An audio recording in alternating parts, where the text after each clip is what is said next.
Okay, so hello. Just wait till everything's up and running. I just wanted to double check there and make sure that I got the embargo correct. I didn't want to jump the gun. Love how this has already got 6 downvotes already. Excellent. Some people obviously don't like mass transit much, but that is fine. Hey Matthias, how are you doing? Hopefully this is already streaming.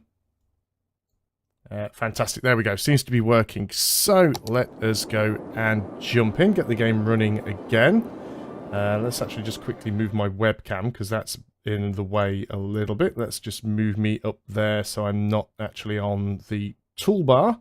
Hopefully I won't be in the way of anything down there. I'm still never quite happy with the position of it, to be honest. That'll do. Not messing around with it anymore. Right, okay, we are now into the game. So this is the Mass Transit DLC that comes out for City Skylines in a couple of days' time. Comes out on Thursday. I'm not sure the exact time. A random bit of stuff there that needs getting rid of. So I've got an early copy of this, which is always nice, and the embargo is literally just lifted, which means that I can show you guys what it contains. So this isn't designed to be a review or anything critical or anything like that. It's really just an excuse to show off what is in this DLC. I think there's something, that's an interesting decimalisation on my donation goal up there. Never seen that happen before. So if you've got any questions about the DLC, if there's anything you'd like to try, for me to try and build so that you can have a look at it, then we'll do that. That's absolutely no problem at all. I am playing this with everything unlocked and the infinite money cheat on because, like I said, it's really just a sandbox where I want to test out all of the stuff that has been added in the DLC. So, Mass Transit, it's all about getting around the city. They've made some improvements to roads, which I believe are part of the free patch. I still haven't been able to find the list that details what exactly is free in the patch and what is part of the paid DLC. But I suspect that most of the changes to the road structures are in the free patch. So what that includes is, first of all, the ability to rename roads. You can actually go ahead and name a road whatever you want. You can also make roads a priority to tell traffic to use them where possible. You can also go and tell the simulation what is counted as a single road, so that it will actually prioritise traffic's route along those roads. You can also see routes for various different types of traffic, so you can click on a particular section of road and see what traffic is using that road. And then finally you've got junctions. You have the ability to toggle on and off traffic lights or stop signs at individual junctions. Now, originally that was something that was added by modders, so it is nice to see that that is now part of the actual base game.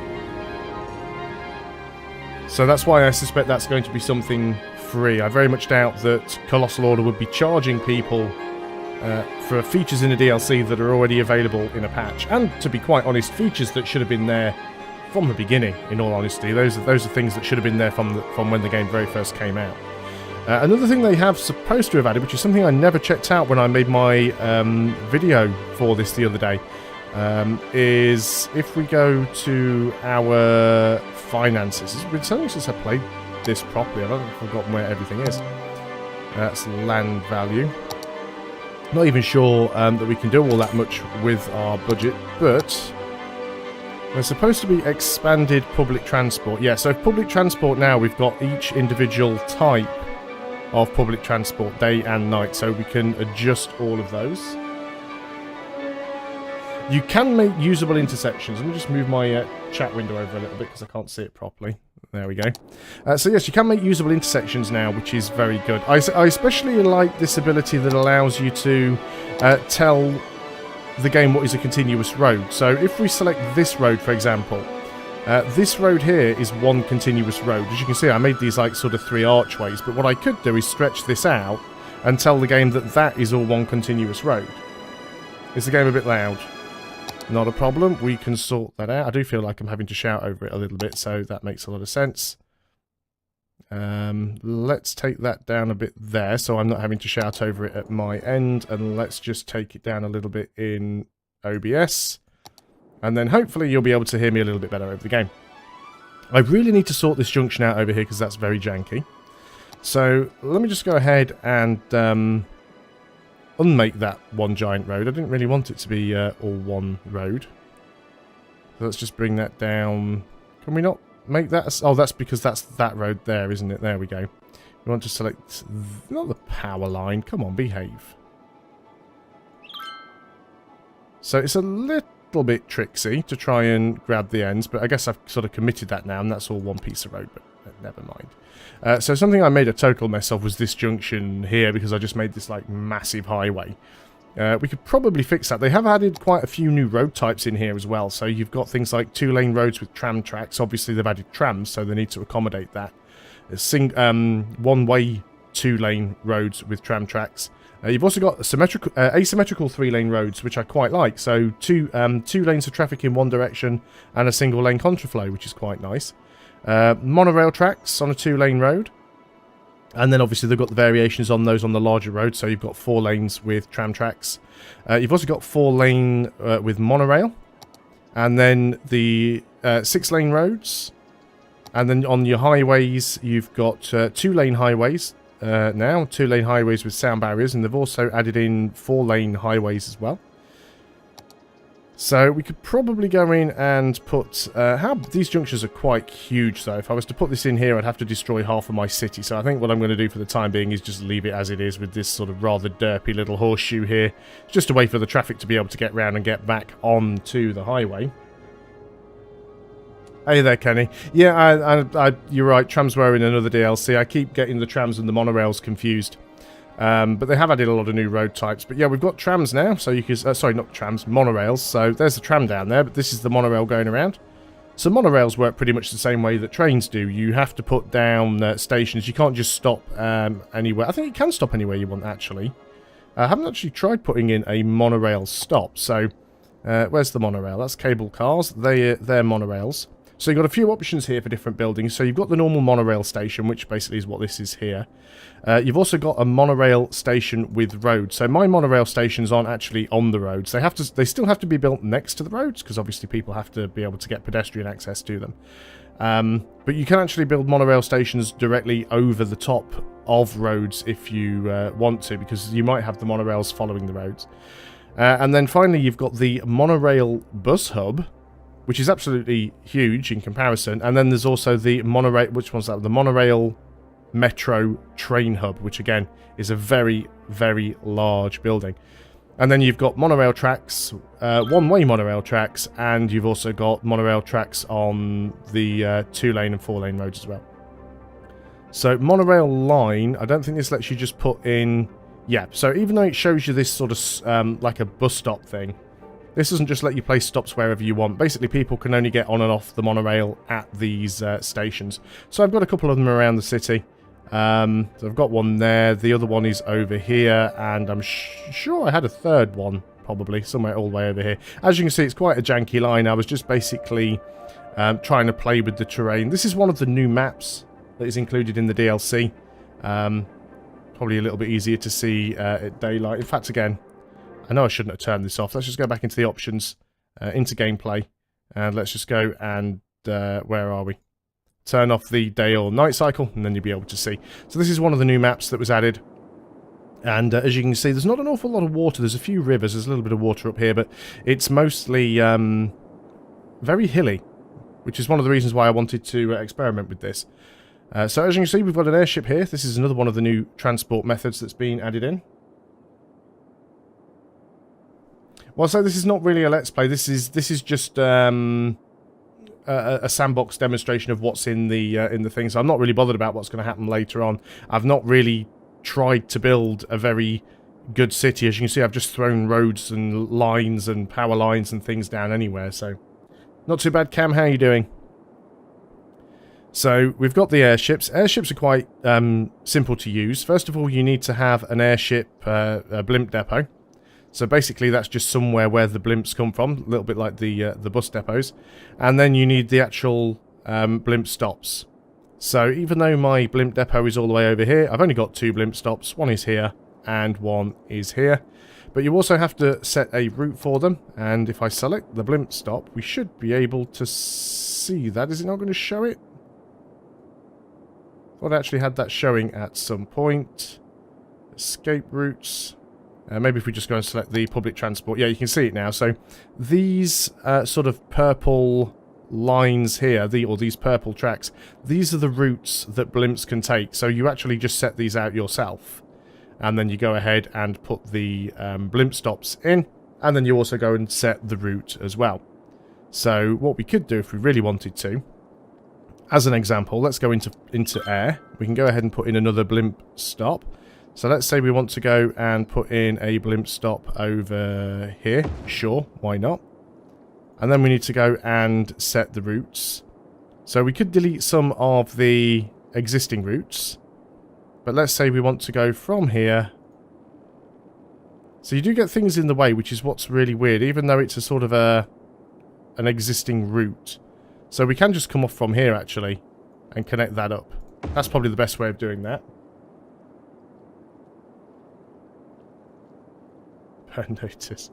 So now if we actually go and set a route, we can click on here. We've got our existing... This existing line currently is just sort of going around in a loop. What is on the bottom of my mouse and making it sort of feel like it's grinding on something?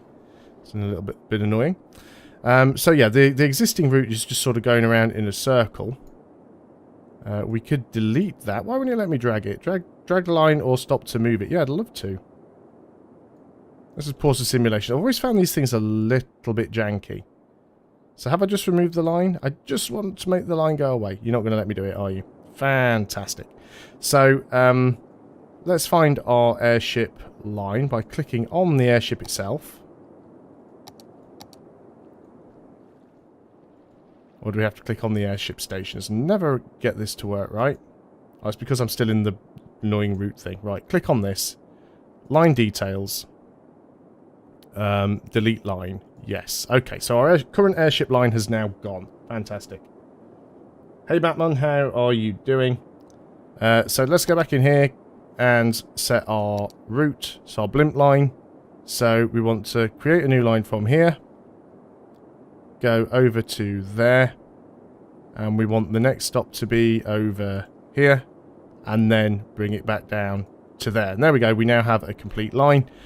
And it will follow those routes that we've set. This one was already on its way, so it's probably going to go. So, blimps are one of the new things that's been added. Monorails has been added. Here's another blimp coming out now to serve that line.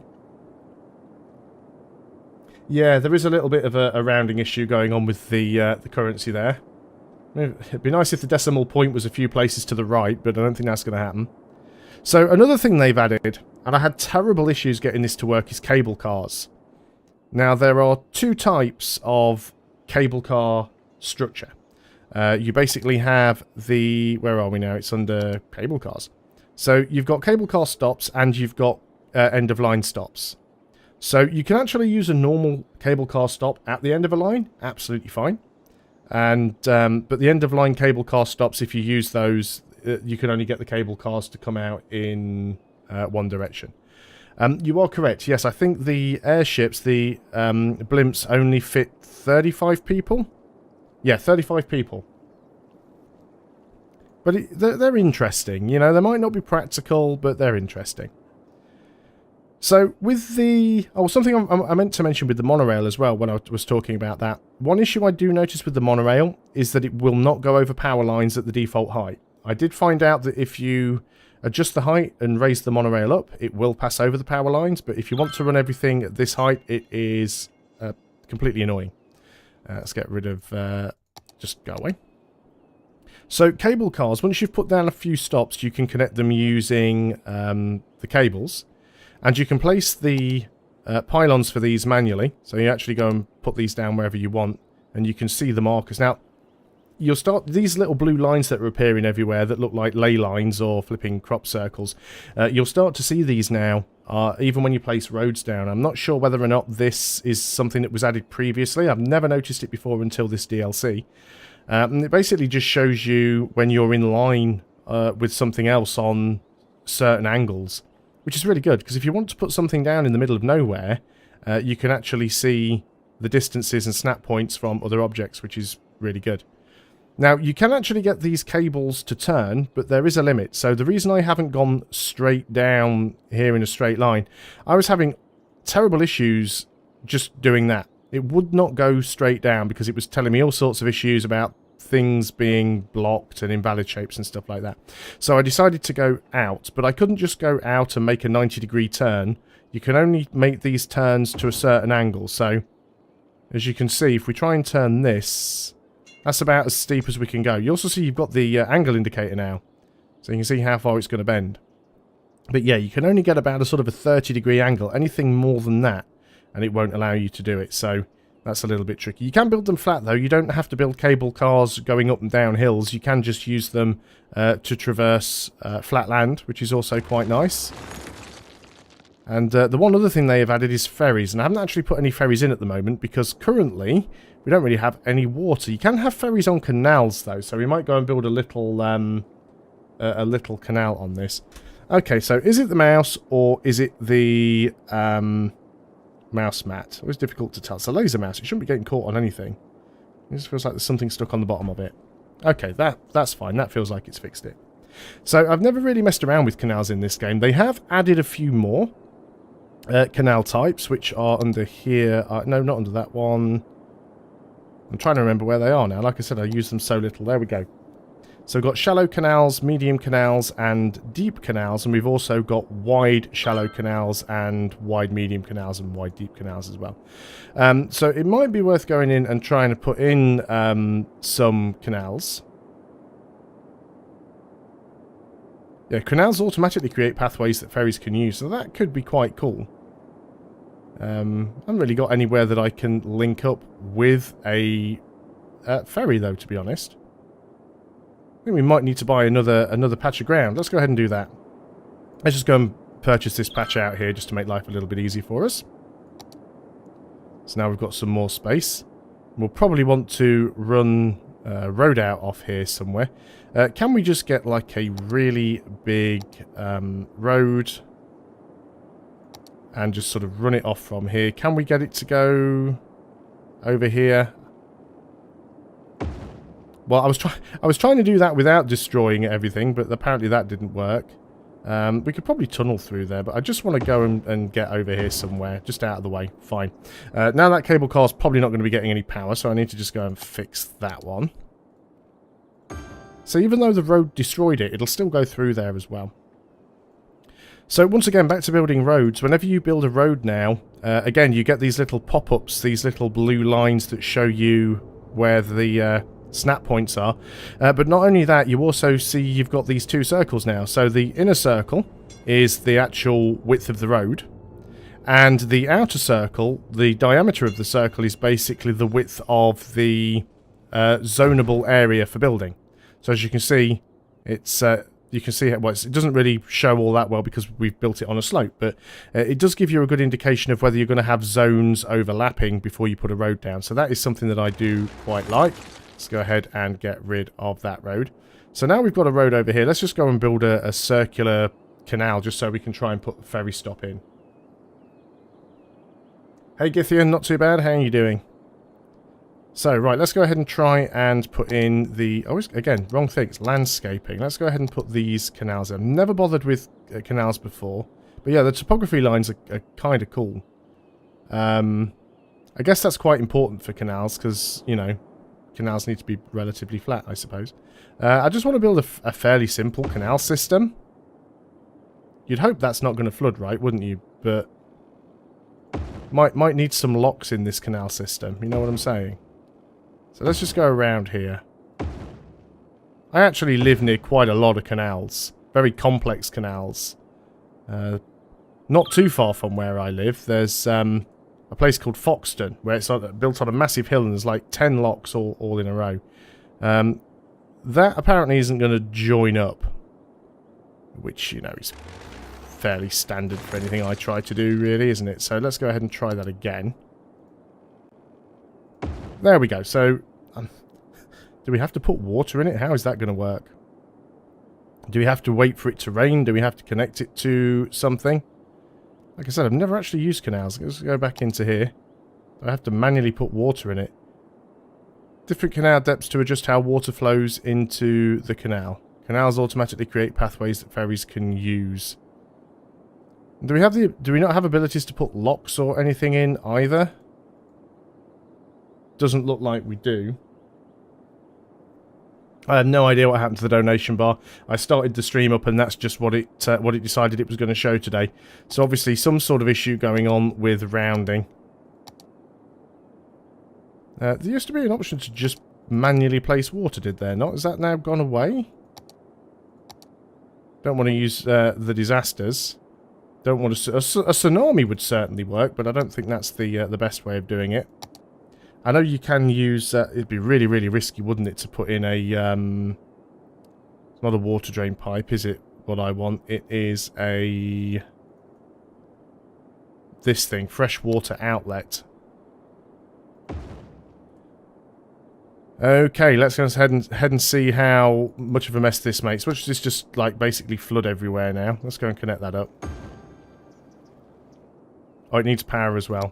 Didn't see the power thing flashing for a start. I thought it was going to be okay. So let's go and connect that up over there. Okay, so now it has power. So it should stop putting some water into the canal.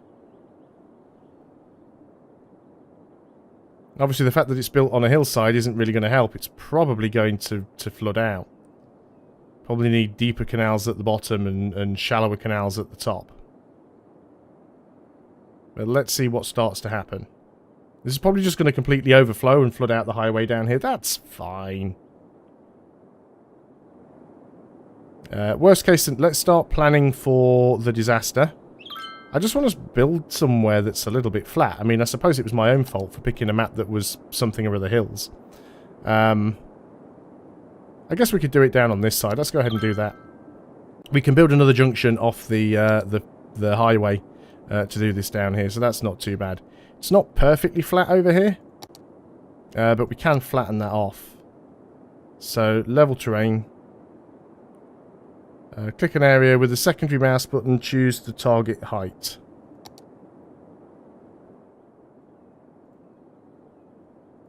That doesn't help. Just want to sort of level all of this off if we can.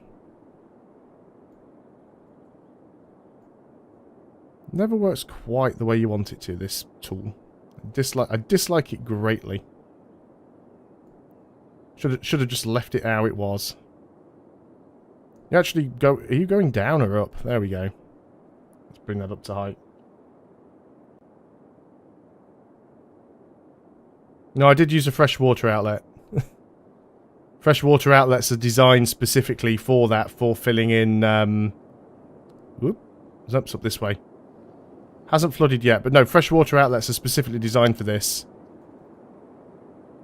So freshwater outlet lets excess water in the system. It can be placed on dry land, creating lakes and ponds.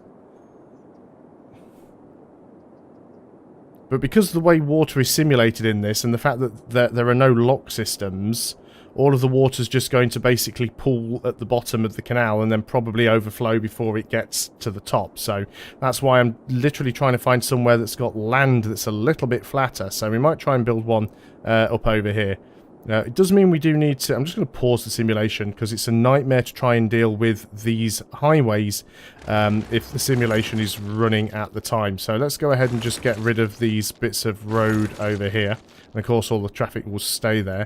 And let's go ahead and put in one of the junctions, same as the ones we've already got. As you can see, the problem with these is they do not snap at all where you want them to go.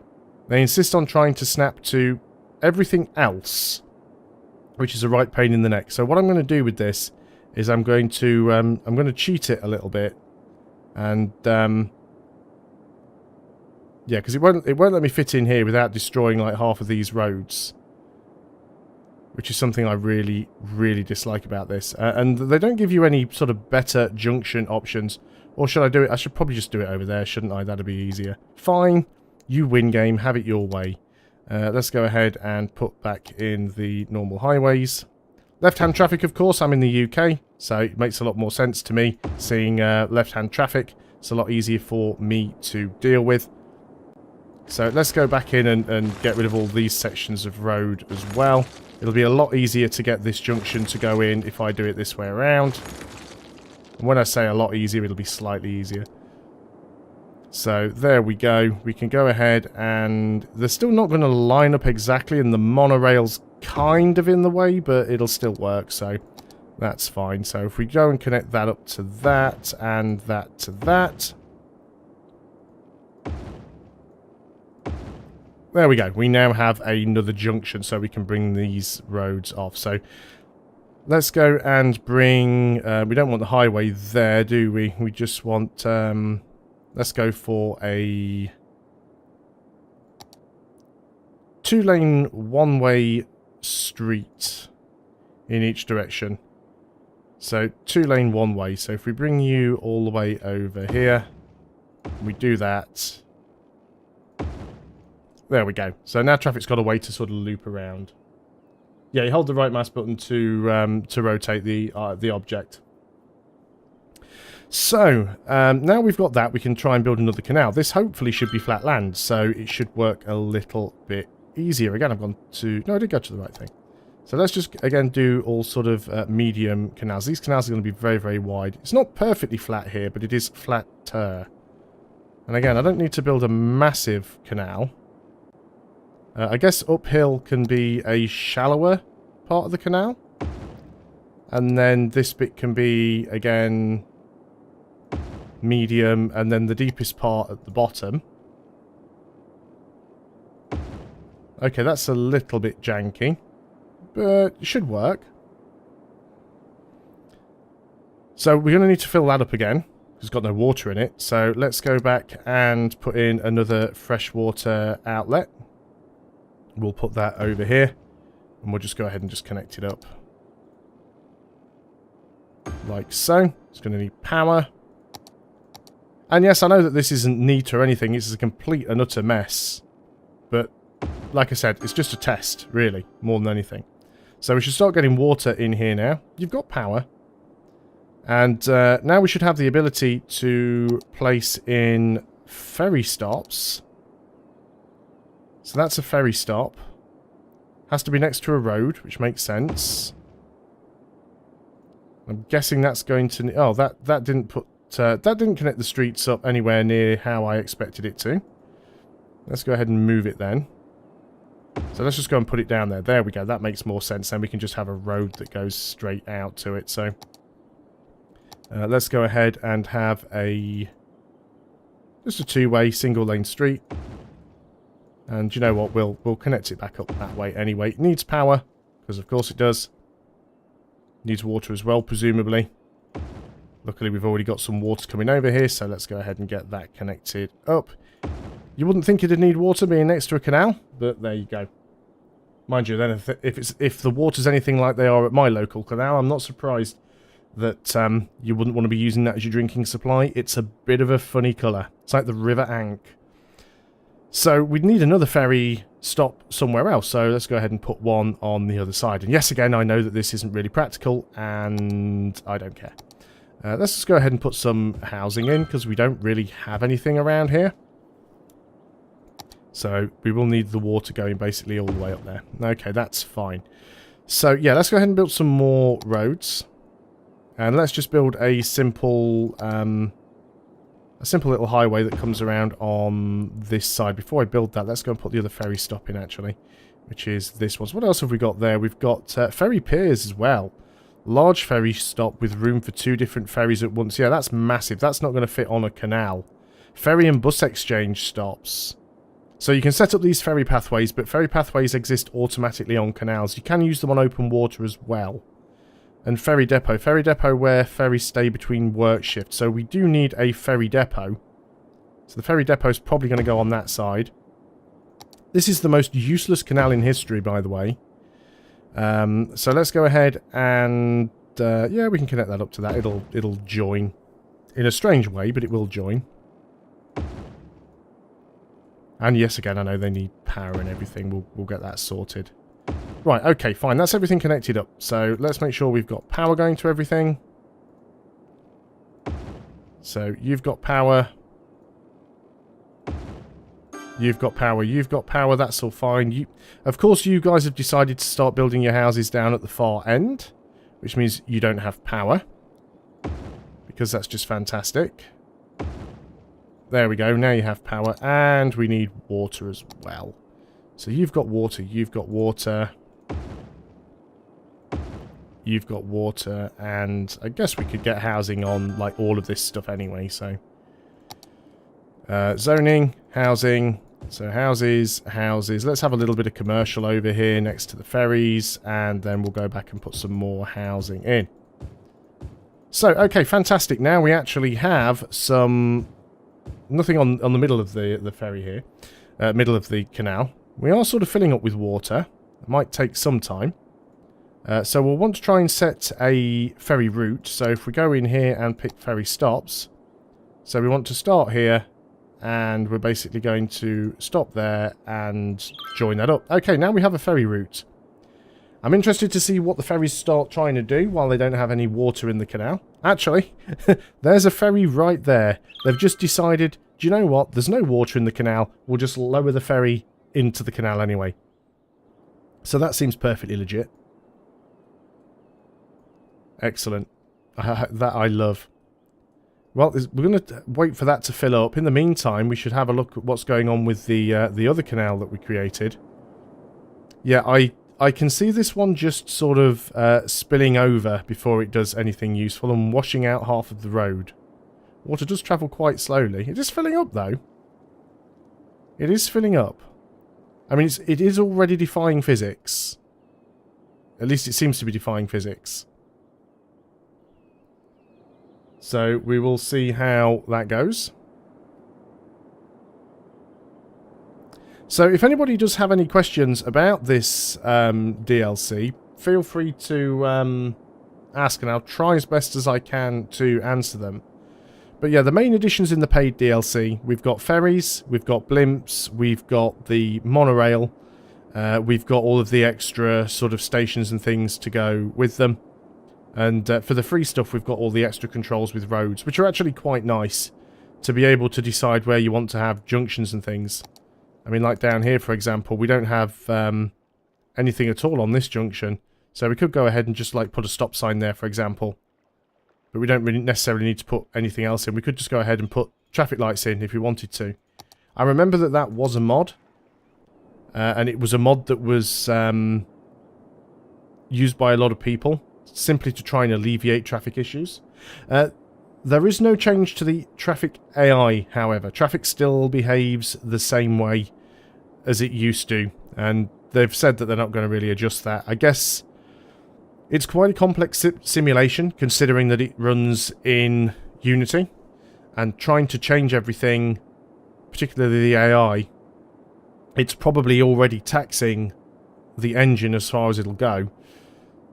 So I can understand why they wouldn't want to change that too much. That's actually great that we are getting some people moving in down here. Nobody along... I did zone this area, didn't I? Yeah. But nobody's moved in yet. We still don't have enough water here. Water is still going in. What's our water production like? Yeah, we've got plenty of water. So there shouldn't be any issues with water flowing into that. It's just going to take some time. So let's go and speed things up. Still need to keep my eye on this. A flood at this point would not be good. We can, however, if we go into this, build flood walls.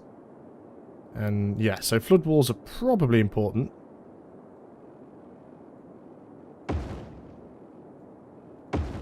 So let's go ahead and just build this in here, just in case it does start to flood. If the canal does start to leak, then we can kill the water flow and hopefully not completely wash the road out. So apparently they've added some new hats for Chirpy up here, which they tend to do with every new DLC. I'm not seeing what the new ones are. They've also added a new radio station. Or at least they're supposed to be. I can't see it here. Maybe that isn't included in my version. Like I said, this is a pre-release press copy. It doesn't come out until Thursday. But there is... So we've got the Cities Skylines, the original music. We've got the classical music, we've got Cities Radio, and then we've got Gold FM. Gold FM is the one that we're not supposed to use on YouTube and Twitch and etc. because it's all licensed music. But yeah, I think they're supposed to be adding a rock one, I seem to recall. Not too sure why the music isn't playing right now, but that's fine. I've got the disasters turned off for the purposes of this demonstration as well. I didn't really want to be dealing with those. Now it looks like this little bit of the canal might well flood out as well. I did actually want that to be part of the deeper canal, but it wouldn't allow me to do it. Because yeah, you're supposed to be like the deep canal there. So I'm a little bit concerned about that. That might be cause for a flood wall. Although that might just take everything out with it. So yeah, again, we are on a little bit of a slope. Can we just take out that tiny... And do you know what? I'm going to pause while I do this, because this is going to be a complete mess. Actually, no, that did work. That did exactly what I wanted it to do. Fantastic. So this bit down here should all be deep canal, hopefully.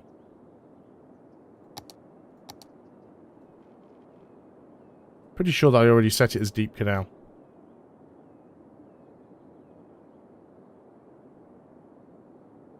There's still a ferry just sitting there on the floor, waiting to, and not moving anywhere.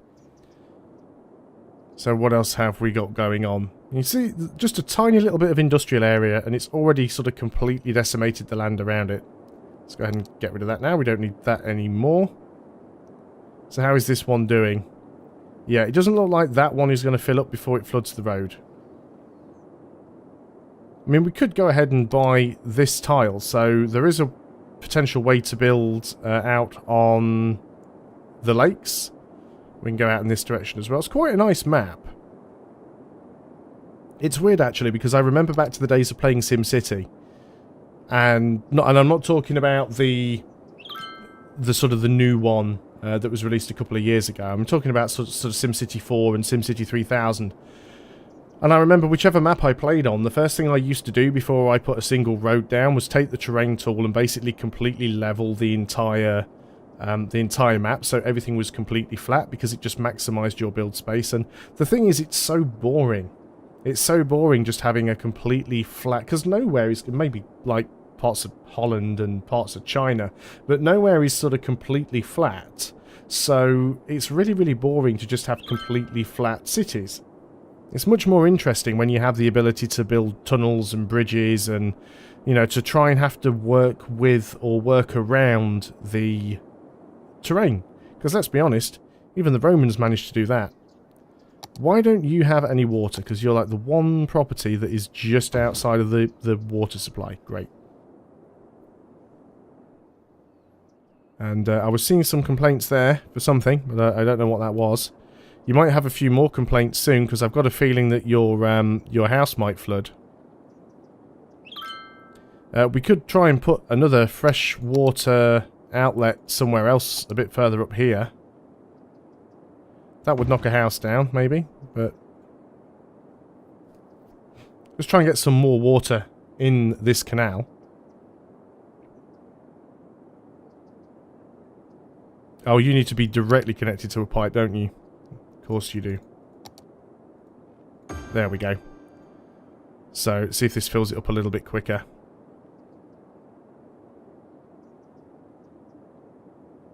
Going to be interesting keeping the... Because the water does evaporate as well. This hasn't started flooding yet. It does look like quite a hot day. Looks like some of the water is evaporating. It isn't... Yeah, look, the water's actually disappearing. Interesting. Are we short on water now? No, we've still got plenty of water. Still got plenty of water. We could go ahead and get some water storage towers in here.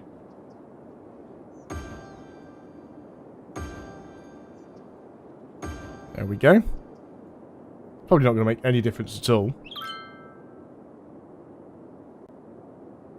There we go, now it's actually pumping water at a decent rate. I'm actually quite surprised that there isn't an easier way to fill canals up, to be honest. I kind of expected that there would have been, or at least that they would have come pre-filled. So the fact that you've essentially got to manage your canals to make sure that they keep water in them. Yeah, I was actually thinking that, Kenny. So let's just go and do that. We'll use that as a backup plan, you know? Do we have any road coming out this way? And I don't really want to build another highway connection because it's just a complete pain in the neck. So let's go ahead and just extend this road out. And again, this is going to be the most useless road in history. But we'll do it anyway. Well, that's it. There's no point doing it if it's not going to be just hilariously bad. Okay, there we go. We have roads and stuff. Right, so let's build this road all the way out down here. Excellent. So let's go ahead and try this once more. This will allow us to place some manual ferry stops as well. So what we are going to need is we will need a ferry depot. We will need... Let's have a ferry pier over on this side. And then further up here, we will just have like a normal... we don't need a ferry and bus exchange. We'll just have like a normal ferry stop. And we'll have to build some buildings around them, because if we don't build any buildings around them, nobody's going to bother using them for anything. So we'll connect that up over there. And again, we've got to do all the usual messing around and attaching power and everything else, but that's fine. So you're connected up, and you're connected up as well. You connect you that way. Excellent. What a mess, but it's fine. Yeah, we can bridge over the canal as well. Let's go ahead and just get all this connected up though first quickly. So, all of these are going to need power. And of course, wherever I build this, it's going to be a nightmare because of the terrain. So let's get everything up over there. We'll try and link everything up together if we can. There we go. You really don't want to go over there, do you? Can we go under the bridge? Yes, we can. And then we can just connect you guys up. Oh, come on. There we go. That doesn't look far enough. So we'll connect these pylons up to something. I do have a nuclear power plant, so we've got plenty of power coming in. That's not a concern. And again, we need water. And to make this easier, I'm just going to go ahead and put a water pumping station down here. Hopefully. Yeah, we'll just put a water pumping station here and use this to supply these buildings. In fact, this one water pumping station will be enough to supply the entire area. So we'll go ahead and do that. Infinite money, don't have to worry about anything. Okay, so everyone should have their own water supply now. Let's go ahead and get some housing in. And we'll go ahead and get a little bit of commercial in. And then to try and make sure that we get some people in, let's have a little bit of industry down at this end. And then we can go in here and actually create a ferry stop. So what we need to do is create a ferry stop or ferry route. You can't, obviously ferries can't go through solid land. So we want to build the ferries out here. Connect them up. Oh yeah, these places need a sewage outlet now, don't they? Well, we'll sort that out. And you can come down here and make your way back over to there. Okay, so now we've got our ferry stops in. Sewage, yes, I'd forgotten about the sewage because originally it wasn't my intention to actually have these guys. I'm not too sure which way the water's flowing, to be honest. So this could be a little bit risky. So let's go ahead and just put the sewage all the way down there. We'll connect that up and we'll give them some power as well. Okay, now all the sewage can go away. So now that we've got those ferry lanes set in, we can actually create a route. So basically our stop is going to be between here and here. And then we can't go to this one, oddly enough, because this is just the ferry depot. It doesn't count as a stop. And this is the shortest route coming back this way. So we'll do that anyway. So at least we do have a working ferry route now. There we go. The ferries are actually now working. And this can serve two ferries at the same time.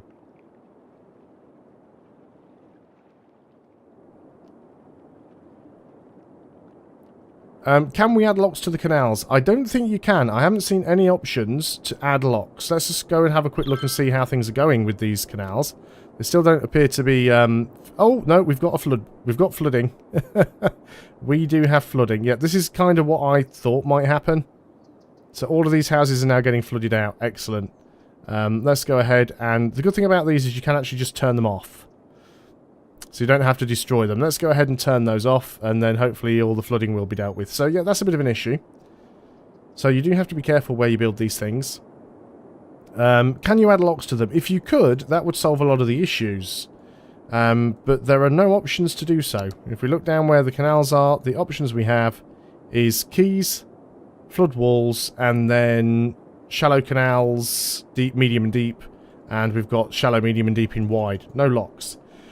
I imagine, yeah, I was going to say, I imagine it will be modded next. That will... I'm surprised, actually, because that's how canals work. You know, you can't always build a canal... I mean, obviously, canal sections are usually completely flat. Canals don't go like this. You would have a straight section of a canal and a lock to drop it down, and a straight section and a lock, and a straight section and a lock. You would not build canals on a slope, because water would all pool to the bottom.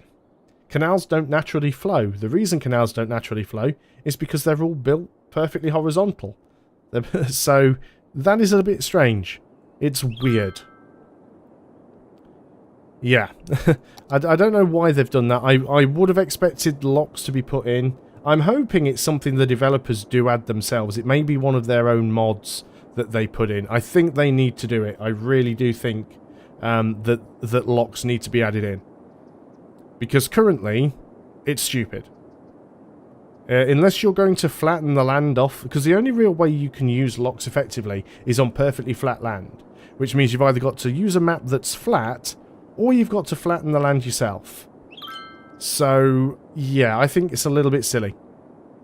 To be honest. I noticed that you can actually get rid of the flood water just by getting rid of the canal. And once you get rid of the canals... Oh, no, there it comes. It's all just decided it's going to basically come out of nowhere. Straight over the flood wall.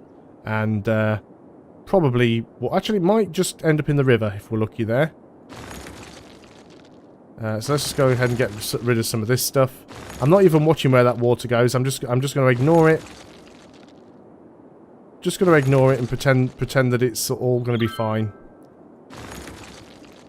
I was lucky, actually. Oh, some of it's actually gone down here, but most of it just ended up in the river. But it does show you how well the water is modelled in this game. I mean, it does flow downhill. So that is quite cool. So there are things about this game that I do like, but yeah, I am very, very surprised that there are no locks. It doesn't make sense in its current situation. This will probably flood the... Let's just let all this water go. I don't know if it affects roads. I think it just affects houses, really. I also like how it moves in one mass, like it's some sort of, like, alien creature. Most of it sort of just dissipates away, but yeah, it is finding its way to the rivers, which is testament to the map design that the rivers are in the lowest point, so that's good. Still having a little bit of few flooding issues up here. And there's a few issues with the trash not being collected, but at least the ferries are working. No passengers using it, and it can take 50 passengers each. So if we go ahead and have a look at this, we can see that we've got 14 people per week. No, yeah, 14 people per week using our airships. 14 people a week using the monorail. And 1 person a week is using the cable car. The trams are being used quite well, which is quite nice. At least the airships are fairly small. When you go ahead and compare them to the size of the... Well, not so much those airports, but when you start adding, like, the international airports... They do take up quite a bit of space. Yeah, it looks like the alien's out of what's the new Prey. That's it. I was going to say the new FPS that just feels like it's a AAA version of Prop Hunt. And here comes the rain, because of course if the flooding wasn't a problem before, the torrential rain's not going to help. So yeah, these ferries basically aren't going to work because of this this canal. So I guess these are all things that we are just going to get rid of. So let's just go ahead and get rid of... Oh, I've just gotten rid of a section of the canal, which I don't suppose is a terrible idea. People seem quite happy that all of this stuff is going. Of course, getting rid of these gets rid of sections of road as well. Oh, there's some lightning coming. So we do need to reconnect these.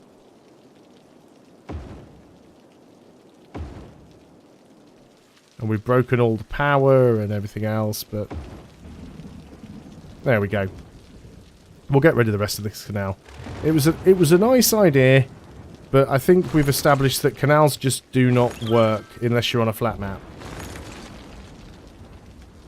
Let's just flood everywhere out. There we go. Enjoy, guys. It's a nice little soft reset of the area. Hey, James. How you doing, man? It is not Command and Conquer. It does not require Hell March, although it could be quite interesting.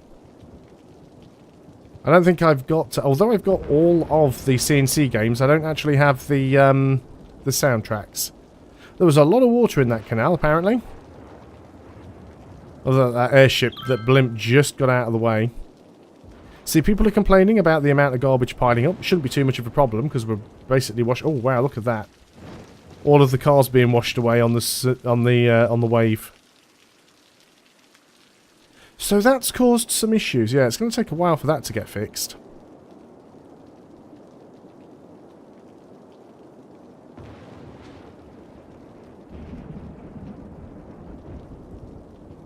But you see, again, that's the beauty of Venice. Venice is built... it's flat. It might be built on stilts, but it's still flat because, you know, water, generally, levels out. Kind of a physics thing. So all this water should go away, and things will eventually get fixed. Did I not actually build any... I'm sure I built some incinerators, you know. I'm absolutely positive that I did build at least some. Positive that I did. I should probably build one over here, so I guess it's because they're just out of the serviceable area. That's probably why they're complaining. We'll go ahead and do that. So all of the flooding should go away, all the houses should get rebuilt, and yeah, it'll be fine. There are a few issues going on, but all in all, it'll be fine. I'm loving how this ferry stop still kind of exists, even though we have removed the ferry stations, which is quite interesting. So we can remove that, probably. If we go to public transport, we don't want this selected. Can we not just move these stops? We need to specifically go to ferries. There we go. So they were happy to have a ferry stop there because removing the ferry stops just made everybody unhappy. They were happy to have a ferry route even though there were no ferry stops, no canals and no water. And in fact the canal that was there basically flooded out all of their homes. Quite interesting.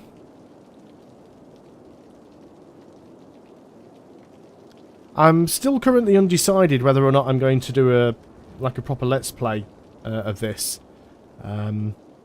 I can't review it or anything like that at the moment. I probably will do a review on Thursday. I can't do one until then because there's an embargo. Which basically just... it's there for fairness to make sure that everyone that wants to do a review gets their review out at the same time, which is perfectly acceptable. I imagine quite a lot of people will just be doing let's plays of this and starting a brand new city, and I did consider that, but I thought to myself, if I start a new city from scratch and play legitimately with, you know, limited resources and having to unlock everything, what's basically going to happen is by the time I get to any of the new stuff, I'm going to be into the middle of next week, in which case most people will have already seen the stuff that's added in this DLC. So I just decided to sort of throw together this really rough-shod city so that I was able to build some of the stuff. Just so that I could show it off. And I do like a lot of the stuff that they've added. I mean, I love the cable cars. And when you start getting down to again, if we slow the simulation back down to a more normal speed, when you get down to the right level, they really do spend a lot of time on the building and the animations. I mean, everything in this game looks good. For a Unity game, it does amazingly well. Everything looks nice.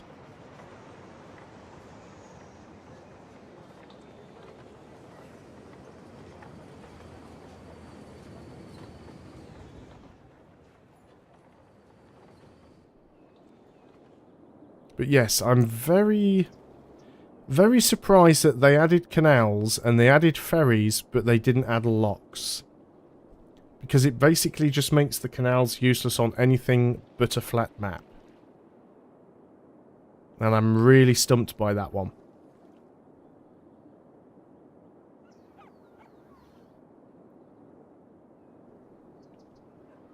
These ferries are still working fine. I think the main use for cable cars is when you've got terrain like this. And specifically, again, remember the cables can go above roads. So if you've built something up here and you've built something down here, you can just cable car straight up. I think it's just variety. I mean, a lot of the stuff isn't necessarily useful. I mean, the airships, for example. The airships, when you consider that the actual blimp depots or the blimp stops are quite large, and you also need a blimp depot, which is quite large, you might as well just put in, like... I think probably the best public transport you can use in this game is either trams, but the problem with trams is you have to have the correct road types, which means you have to sort of plan it out in advance, because it's a pain in the neck to upgrade the roads later on. But the metro, because the metro is all underground, and the actual metro stops are relatively small, which is essentially the reason why London uses the metro, or uses the underground, because the city was already built, the city was already sort of overcrowded, there was no room to build terminuses for train stations and trams and things like that on the surface, although there are some. So, and again, there's so much congestion, you wouldn't really want anything that uses the road. So, the actual entrances to the tube stations are quite small. They're the size of a single building in some cases, and then you just go down elevators or escalators or stairs, and everything's built underground. And it works exactly the same in this. If we go and look at the metro, this one there, the actual metro, I mean, you can see part of the line, but it's that little square that's the size of the station. We'll just find a road and put one down next to it somewhere. So put a metro station down there. You see, the entrance is tiny, so it hardly takes up any space at all. So those are always by far the most economical use of space in this game for public transport. If I was building seriously, and I wanted to alleviate traffic by using public transport, I'd go with metro all the way. I'd still have things like a bus depot, and maybe I would have some trams on some routes. And then you've got taxis as well. But again, a lot of these surface buildings, the taxi one's not too bad, but a lot of these surface buildings are quite large, take up a fair amount of space.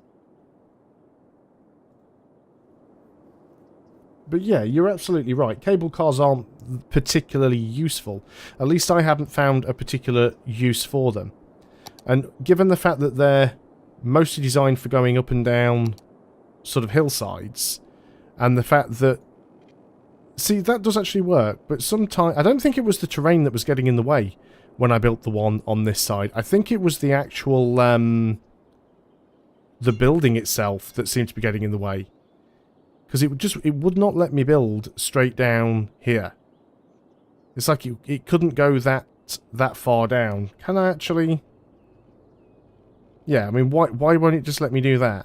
That's almost a straight line. It should let me do it. Let's go ahead and try it out, actually. Let's go ahead and just get rid of the cable car lines, the existing line. So there we go. We've got the two end stations and the cable car line is gone. I cannot just connect these two together, saying it's an invalid shape. I guess it's because the building's kind of facing the wrong way around, so I could change that. So if I was to take this, now it's got to be built roadside. So let's go ahead and just temporarily move this over there.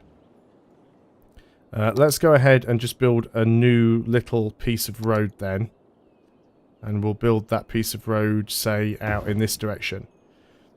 So if we go then grab that cable car and move it... it probably needs to be on the other side, actually. No, it should work on that side. So we put that there, and if we try and connect those together now, it might work.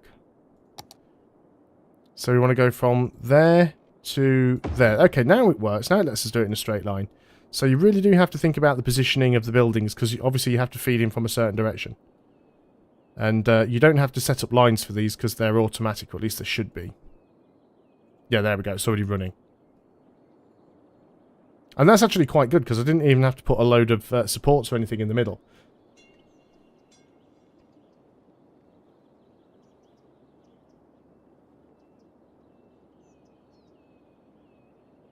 Yeah, that's a good thing. At least the public transport doesn't go on strike. It wouldn't surprise me if they put that in as another DLC at some point in the future. There's probably a mod, actually. There's probably a public transport strike mod. I wouldn't be a little bit surprised. So yeah, as you can see, there is a certain usefulness to cable cars. So if we wanted to, we could have like another cable car depot up here. Let's try and give that a go, actually. Let's just see if we can get this to work. Let's go ahead and have a cable car stop up here. And it's a long way to go to get one down anywhere. Let's have one there, and then let's see if we can have a cable car end station down here. So we do need to get another road in. We can destroy a couple of these houses, because, you know, that's fine. And then we'll get a cable car end stop in there. And we'll just see if we can link them all together. So one thing that I will have to quickly do is I will need to change this one, because this one's not an end, that's an end one. So we will need to demolish that one. So let's get rid of that, and we will put in a normal one. Which is then going to be a little bit of a pain to fit, so that's fine. Let's get rid of that line. I bet you don't have power now, do you? No, of course you don't. So let's go ahead and... Now, you'll see this one. This building is now demanding to be placed the opposite way round. Because I very much doubt... Let me just try this first. If I try and build from there... Yeah, it won't go. We can't do it that way because it's too steep a turn. So annoyingly, what I'm going to have to do is delete part of this road. Are you going to allow me to delete part of that road? So yeah, very, very messy. So we want to come down this way and then maybe go over there. So if we move it now, so we want to take you, we want to move you, and we want to place you there. Now that I've done that, that will most likely allow me to connect those two together. Yeah, okay. And it's probably going to be next to impossible to get up to there.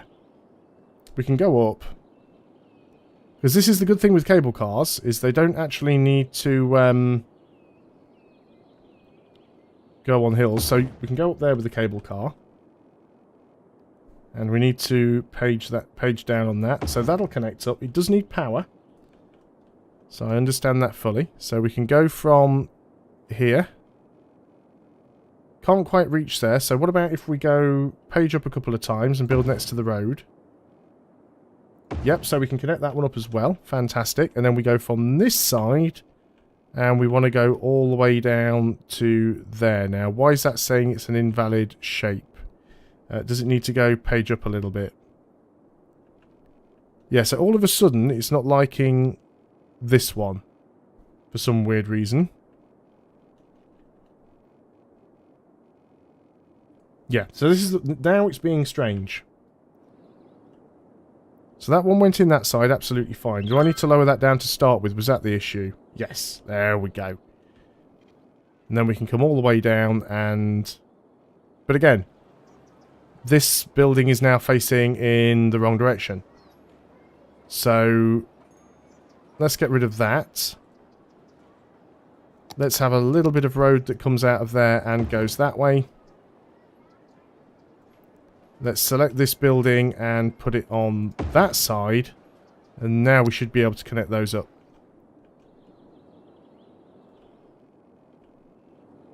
Again, it's not playing ball. All the way down. There we go, all connected. Fantastic. So now we've got an actual... Yeah, you're not there, are you? You should have power, hopefully. These ones aren't going to have power. They're also not going to have water. Did that not connect properly? So, right, you both have water, and you both will have, at some point, power. When I can get these power lines to behave.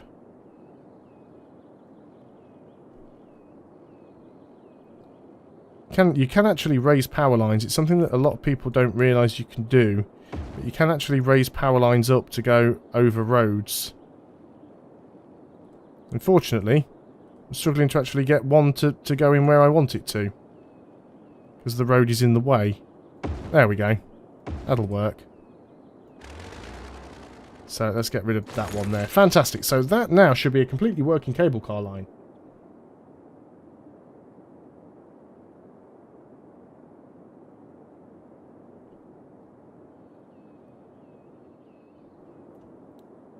But you've got to imagine that it would have probably been a hell of a lot easier just to go and basically build a road from here and,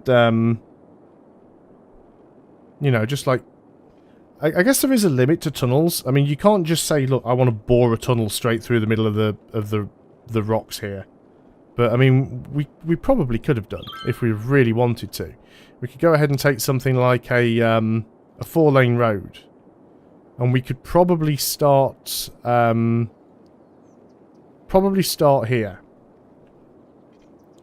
And go into what is essentially a tunnel. And then within that tunnel,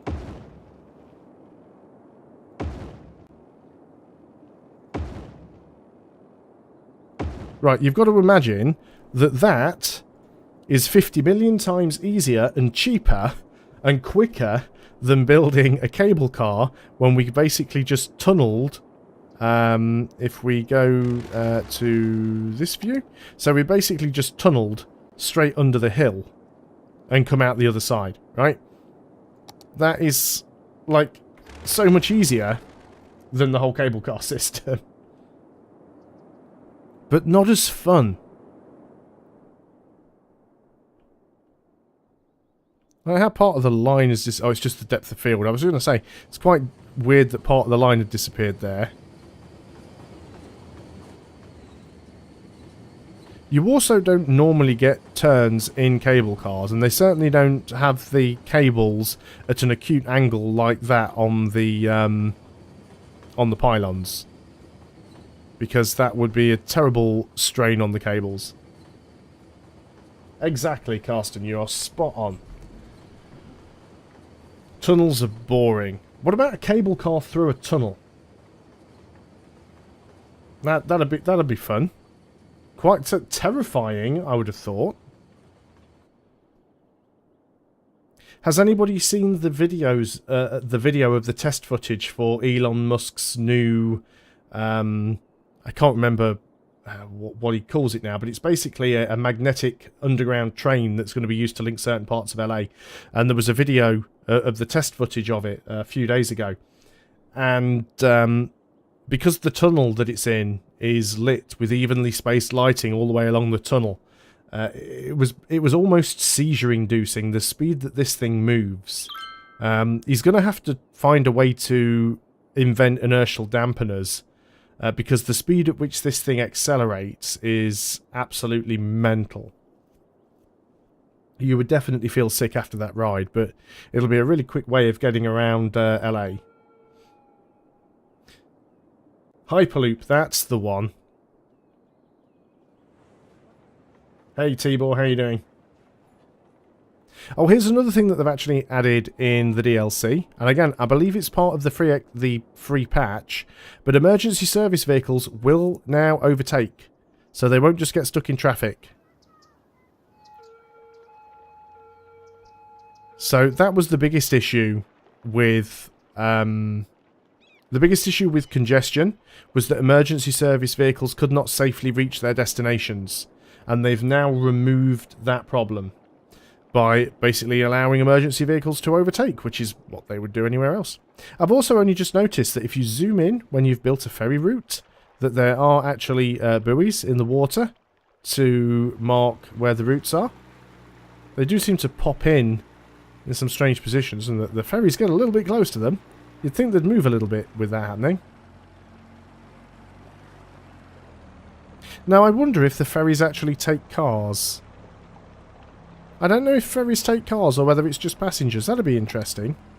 It'd be more useful if they could take cars.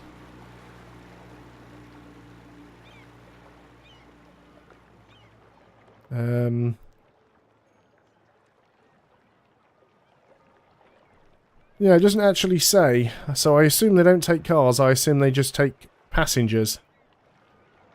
Again, something else that could be modded in, I'm sure.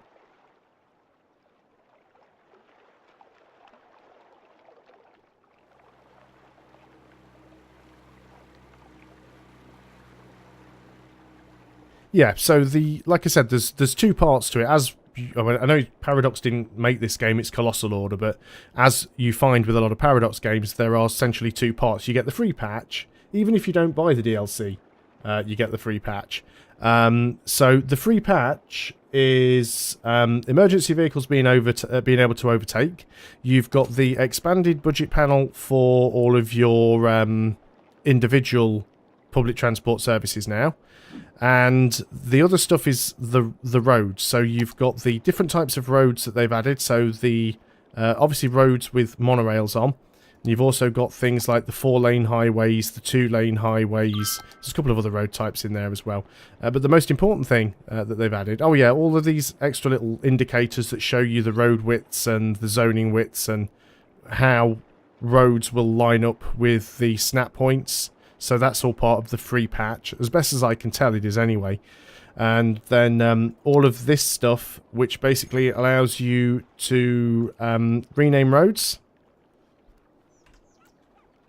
So, you know, it's Carston Street now. So you can rename a road. If you click on an individual road, it will show you what type of traffic is using that road. So if you've got congestion, you can directly tell where that congestion is coming from and where that congestion is going to. Foundation Hafro, how are you doing, man? Thank you very much for your donation.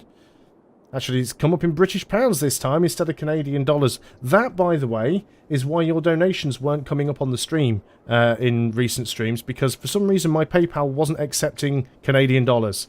And it always asks me, it says, someone's had the audacity to try and pay you in Canadian dollars. Are you sure you'd like to accept this, or would you like to return them? That's basically what was going on with that.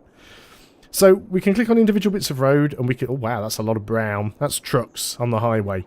And we've got junctions as well, so we can now zoom in and we can decide to turn the traffic lights off here, and we can go and put stop signs in if we want, and we can choose what stop signs we want to put in, or we can basically just turn everything off and have it like Delhi, where everyone just basically has a big free-for-all and tries not to collide with each other in the middle. Again, this is something that was previously a mod, a user-made mod, but it's now part of the main game. And finally, we've got Adjust Roads, which allows you to click on a section of road. Let's do it over here somewhere. So you can click on a section of road, and it will show me that all of this is one road. Now, I might want to say, I don't want all of this to be one road. I want it to be two separate roads. So you can grab these handles, or at least you're supposed to be able to. They're a little bit jerky. I can grab that handle and move that down to there. So I can go, right, this is one road, and this is a separate road. You also have the ability to prioritise roads as well. So say, well, look, this is the main road. Use this road wherever you can, instead of using the side roads. So that is quite a cool thing. All of that is part of the free patch. As well, I believe the new radio station might be part of the free patch, but I'm not 100% sure. But the actual paid content is the maps, the monorail, the airships, the ferries, and the cable cars.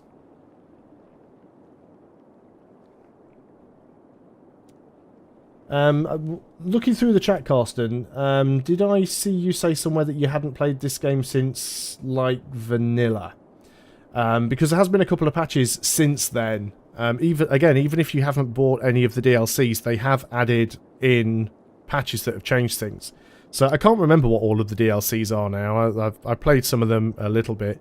One of them allowed you to add in basically heating plants.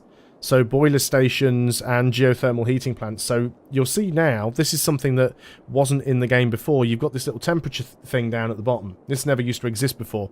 So in some maps where the weather is particularly cold, instead of just having water pipes, you can actually go and put in heated pipes, and you actually supply all of the heating to the neighborhoods. So that was one of the things that they added in.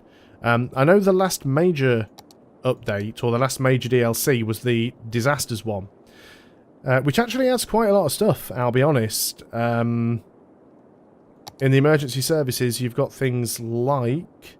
oh, they also added things like helicopter depots and stuff for the fire service. There's a helicopter depot for the police, and I believe there's one for medical. So they added helicopters for the 3 main emergency services, which is another way to alleviate traffic. Then you've got things like fire watchtowers, which are, you can see the zone of coverage is quite huge, but anything that's showing red is a fire risk. So you can basically put these watchtowers in that'll keep their eye on for forest fires and things like that. Where's all the rest of the stuff? Am I missing it under a different header, which is usually the case? Because you've basically got this disasters button up here now, and you can basically evacuate people to an evacuation shelter. I have got random disasters turned off. Where's that gone now? Medical depot, sauna, crematorium, cemetery, medical clinic. Maybe it's because I've got it turned off. You can turn it on and off mid-game though, that's not a problem. Let's just save anyway, just before we do, just in case this completely messes it up. But if I go in here, there is use random disasters, and you can turn the random disaster frequency up or down. So now I've turned that on, we should have some extra options somewhere. Oh no, it's there. There's the actual whole tab for it under emergency services that I was completely missing. Derp. With that in mind, let's just go and turn off the random disasters, because we don't in when we don't need them to.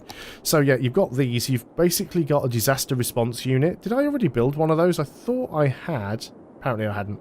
But basically the disaster response unit is a massive building. It takes up so much bloody space on the map. It's almost not worth building. But the disaster response unit basically deals with the aftermath of disasters. They will go around and rebuild buildings. They will destroy all of the old buildings that are derelict. Now, it'll still do that. If you remember, you get all these derelict buildings when houses burn down or when people move out, and you'd often have to manually go and destroy them.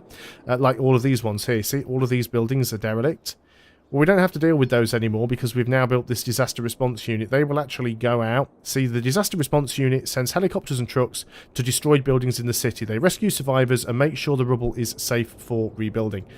So this will now start sending out helicopters and trucks and things, and they will start to fix these buildings. So that's quite cool. And if we go and have a look at some of the other stuff that we've got in here. So you've got these small emergency shelters. So basically, if you have a impending disaster, you can put these shelters around your city, and you can set evacuation routes, and you can put down like evacuation bus stops, so that when you hit the evacuation button, which is the button up here, your citizens will try and make their way to their closest shelter. There are small ones and there are large ones as well. And the idea is anyone that is in those shelters is safe, and they're not going to get killed in a disaster. The downside is, while they're in there, they're not going to work, they're not earning money, they're not paying rent. So essentially, while you've got people sat around in these shelters, you're not getting much of an income. You have radio beacons, so that you can actually let people know if there's going to be a disaster. As you can see, some of these radio masts are absolutely huge, but you put something like that down, and then you've got emergency radio coverage of the entire area. And then you've got things like earthquake sensors, so you can put one of these down to tell whether or not there's going to be an earthquake coming. You've got the tsunami warning as well. Then you've got the weather radar for things like thunderstorms, and then you've got the deep space radar, because yes, you can get meteor strikes in this. So that was the last DLC, and in all fairness, I think that was probably the most significant DLC they've added. That was the one that I liked the most. Although, once again, you could argue that that is stuff that should have been in there from the start, because it's been in SimCity forever. As far as I can't remember SimCity 1, whether it was in there or not. I'm pretty sure SimCity 2, SimCity 3000, SimCity 4 all had natural disasters. So yeah, it is nice that they've put those in there now. And you can still trigger them manually anyway. Where are we? What's it under? It's under this. So you can go into disasters, you can start cyclones, you can have earthquakes. Sinkholes. Sinkholes are pretty cool. You just decide somewhere you want to have a random sinkhole. Let's have a sinkhole here, and there'll be an emergency broadcast for it at some point now I've clicked.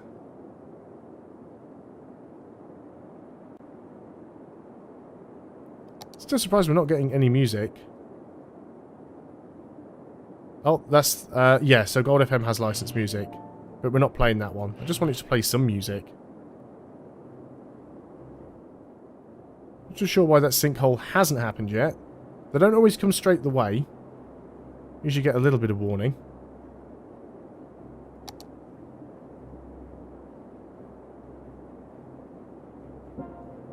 Yeah, there we go. I definitely clicked it. I heard the sound effect and everything. So it might just take a little bit of time. Probably take the road with it as well. But obviously that's not part of this expansion. That's part of the previous one.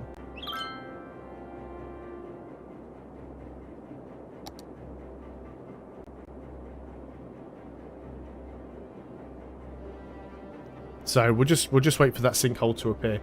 But this is always the problem, I think, with a lot of games now, is that they tend to get released almost feature incomplete. You look at things and think, why are disasters missing from this game when this game is in competition with SimCity and SimCity has disasters?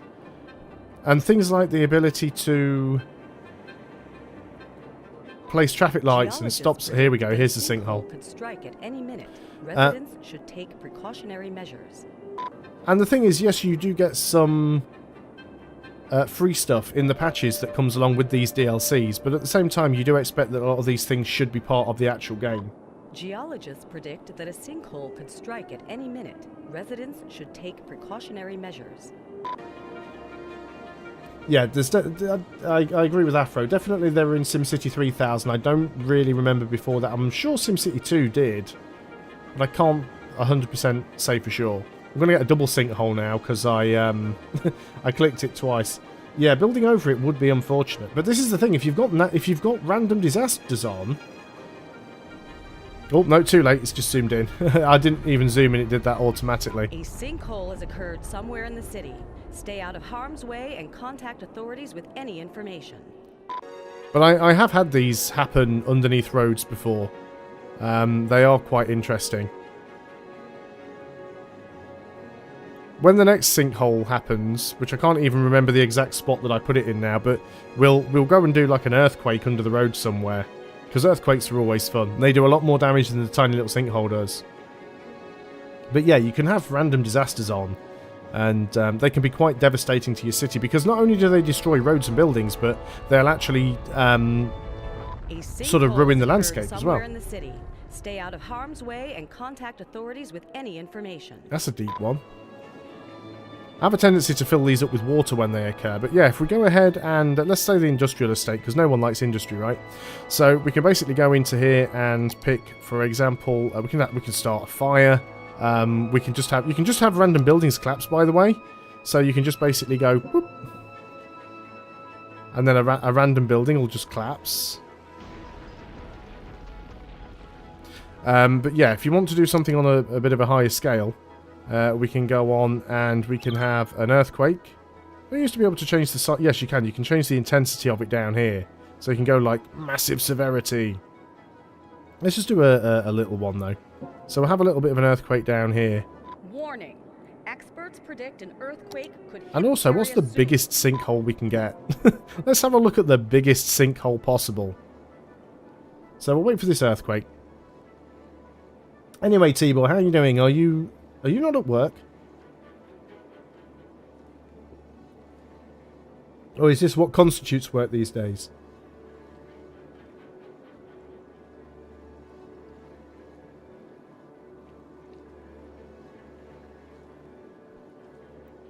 That blimp's about to have a really bad time that's about to land. Luckily this isn't a massive earthquake, so it shouldn't be too bad. But it'll definitely mess some stuff up. Let's put it that way. And we get more of a warning about this. Oh, well, we can do a big one later, but there's no point doing the big one first. We'll do a little one first. That a sinkhole could strike at any minute. Residents should take precautionary measures. Yeah, there was definitely different disasters, I know, because you had things like the UFO and like giant Godzilla attacks if you built the nuclear power plant. So yeah, there was all kinds of weird stuff in SimCity. It's taking a while for that earthquake to happen. This is work. Okay, fine. Well, I'm not going to argue that.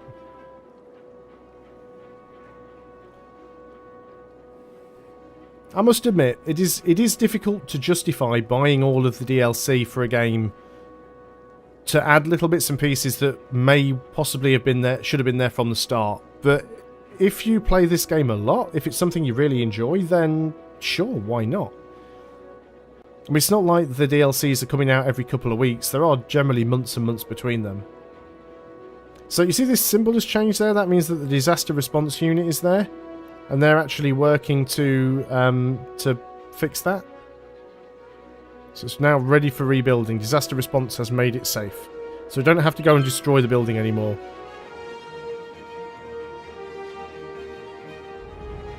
There's the earthquake coming.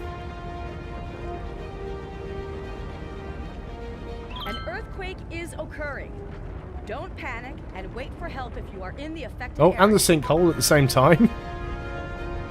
A sinkhole has occurred somewhere in the city. Stay out of harm's way and contact authorities. Well, the earthquake's still going on.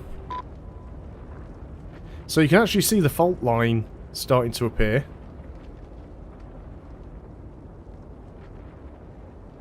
Not too sure how far that's going to go. There we go, so that's the end of the earthquake. But you can obviously see that it's done quite a bit of damage here. So we can go ahead and take our road tool. And we want to be able to sort of, you know, reconnect all of this up. And this is just basically like a 4-lane highway we were using. Need to try and get some of this repaired if we can. Let's get rid of that old broken bridge and try and put this back... No, that was the wrong road type, wasn't it? That's why that went wrong. It's me not having the inability to count. Here you can actually see the helicopter arriving to try and sort things out. So we'll get that connected back up again. We're without power up here now because the earthquake cut off several power lines to things. So we can go ahead and sort of reconnect all of that up. We're without water. You've got to remember that the earthquake also affects things underground as well. So go ahead and re-establish all of that. And then we also lost part of the the monorail lines. So we need to go and connect that back up as well. So yeah, earthquakes make quite a mess of things, really.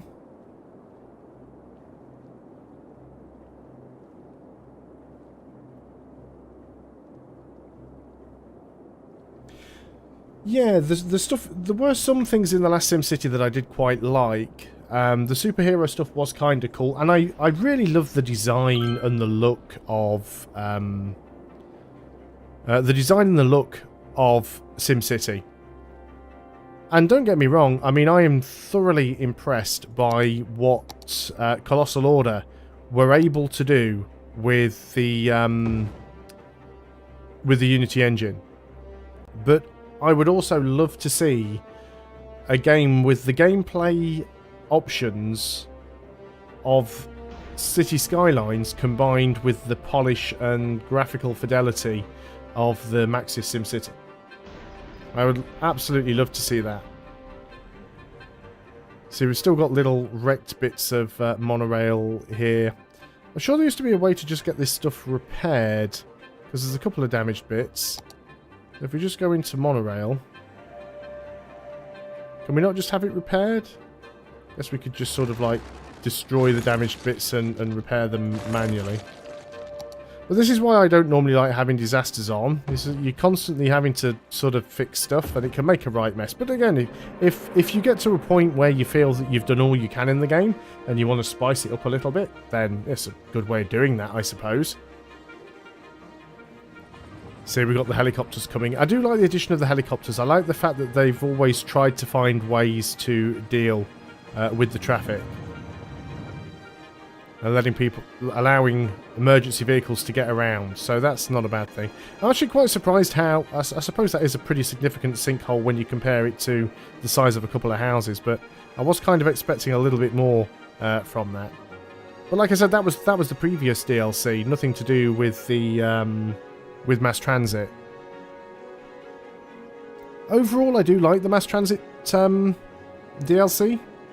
I really still need to try and find the list of what is included in the free patch. So even if you don't want to go and buy the DLC, as long as you've got a legit copy of the game, update it on Steam, you'll get the free patch. Obviously that will be from Thursday when the DLC comes out. And you'll be able to get all of the extra road options and the overtaking and emergency service vehicles, which, to be fair, that in itself makes things so much easier. Just trying to see if I can find a couple of emergency vehicles that we could possibly track, although we don't really have that much traffic at the moment. I'm seeing some flashing lights. Let me just pause up. Got police cars there. Let's go ahead and see if we can follow this police car. As it bounces through the road, it's travelling that fast. That is some good driving. Look at that. Round the corners on two wheels. There you go. It's actually just gone around and overtook traffic, so it didn't just sit behind it. So even though Colossal Order have said they're not changing the AI, the fact that emergency vehicles overtake and almost run pedestrians over at pedestrian crossings...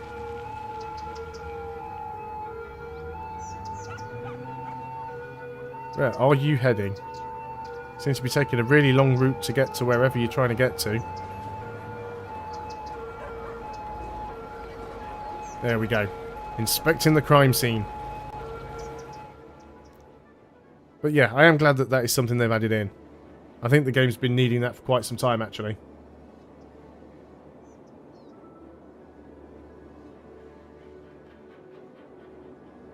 I completely agree with you there, Afro. I've had so many games of this that I've played legitimately, where I've just got to a point where I've stopped, simply because the traffic is so bad, garbage isn't getting collected, people aren't getting to hospital, entire districts are burning down because nobody can get... the fire departments can't get to the buildings to stop them burning down, and it just spreads.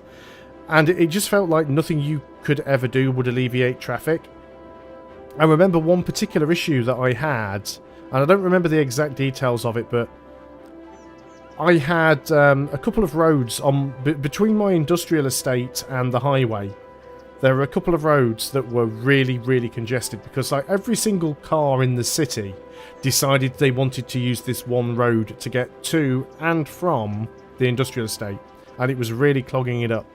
So what I decided to do was I built a slip road, a side road if you like, a bypass that cut out it was basically a straight road that went from the residential area where all the traffic was coming from and went directly to the highway and missed out the industrial estate, but the traffic still insisted on going down the congested route. And there was no way for me to tell the traffic, use this route, it's better. Even though it was technically shorter, they still preferred to go the other way. So the fact that you now have the ability to go in and basically select a road and click on it and go, right, make this road your priority road, done. Then all of the traffic that goes near it will try and use that road instead of the other road. If that alone had have been in there from the start, that would have made that game so much easier.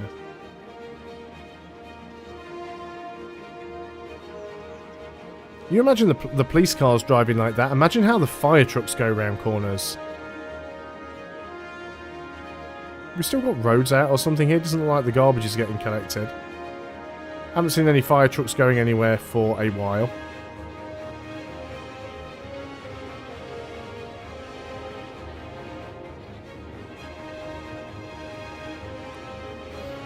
Yep, I tried all that as well, Carsten. I've done similar things. I've basically had sections of the city that are completely isolated and independent from one another, setting traffic restrictions to try and make sure that only particular types of traffic can use particular roads and go into particular areas. But somehow all of the traffic still seems to gravitate towards 1 or 2 roads. I mean, our average traffic flow is 93%, which I think is pretty good.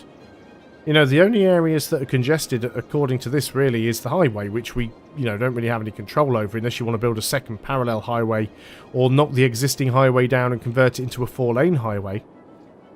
But, I mean, everything else works just sort of quite normally. There's a little bit up here, which I suppose makes sense because this is the main artery. Well, both of these roads are the main arteries to get over to this section of the city here. So it makes sense it's a little bit of congestion. But in generally, and again, this is a very sort of roughshod city that I just threw together for demonstrating the stuff that was added in this DLC. But if I was to build my usual city, and no matter how hard I try to avoid building cities that are just massive grids, and I do, I try really hard to avoid just making everything that is like a perfect grid. Whenever I try that, it doesn't work and I end up just building a perfect grid. But yeah, I mean, I literally just threw a very quick city together just so that I could plonk stuff down, which is the reason I'm using... Because this is the first time ever. The first time I've ever used the Infinite Money mod, which is one that comes with the game, so it's essentially like a cheat. It's the first time I've ever used the Infinite Money mod, and I think it's only the second time I've used the mod that basically unlocks everything from the start. Because one of the things that I dislike about this game is if you play with it so you have to unlock stuff by population, at the start of the game you don't have the ability to build 3-lane roads, which means you've got to essentially take your highway and then filter 3 lanes of traffic down into 2 lanes at best. So it is quite nice to start with everything unlocked. But yeah, I just basically built a little residential area, threw some roads down, built an industrial estate, power plant and all that stuff. But it was enough to be able to build a monorail and get the cable car in. I think that cable car looks much better since I've turned all of the stations around so that we can now have this massive cable line that runs all the way down here. It's just a shame that it's so fiddly and you have to mess around to get these things to face in the right direction so much.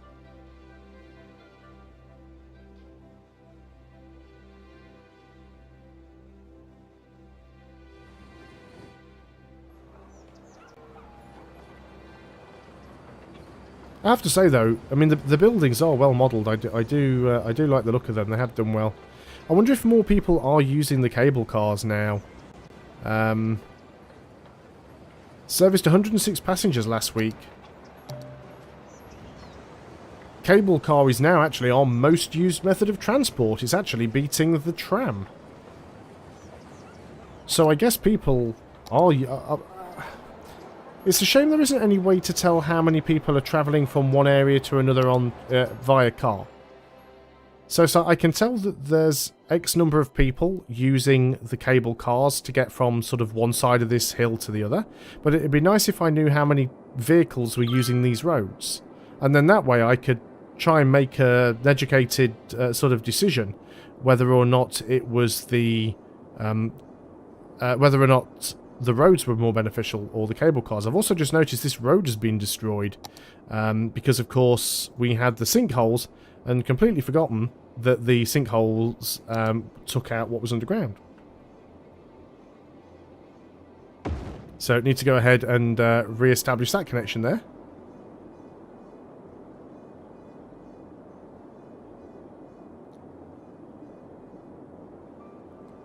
Masa, or Mesa, or Maka, I apologise if I'm going to butcher your name, but I anything that isn't an English name I do struggle with. Welcome to the stream, how are you doing? Euro 3.26, not too sure what you mean by that. So we've got some crime going on over here. I guess we could go ahead and put in a... we don't need a police headquarters, police station. We don't have any prisons, actually. We'll go ahead and just put in a little police... Just, you know, destroy a few houses. Everybody's happy apart from the person whose house got destroyed. So you're now currently robbing a house that's next door to the police station. So best of luck with that. It's a very old looking police station. Not a single police car in sight though, so that's good. Maybe going to go and nip next door and arrest the people there? No? Okay, that's fine.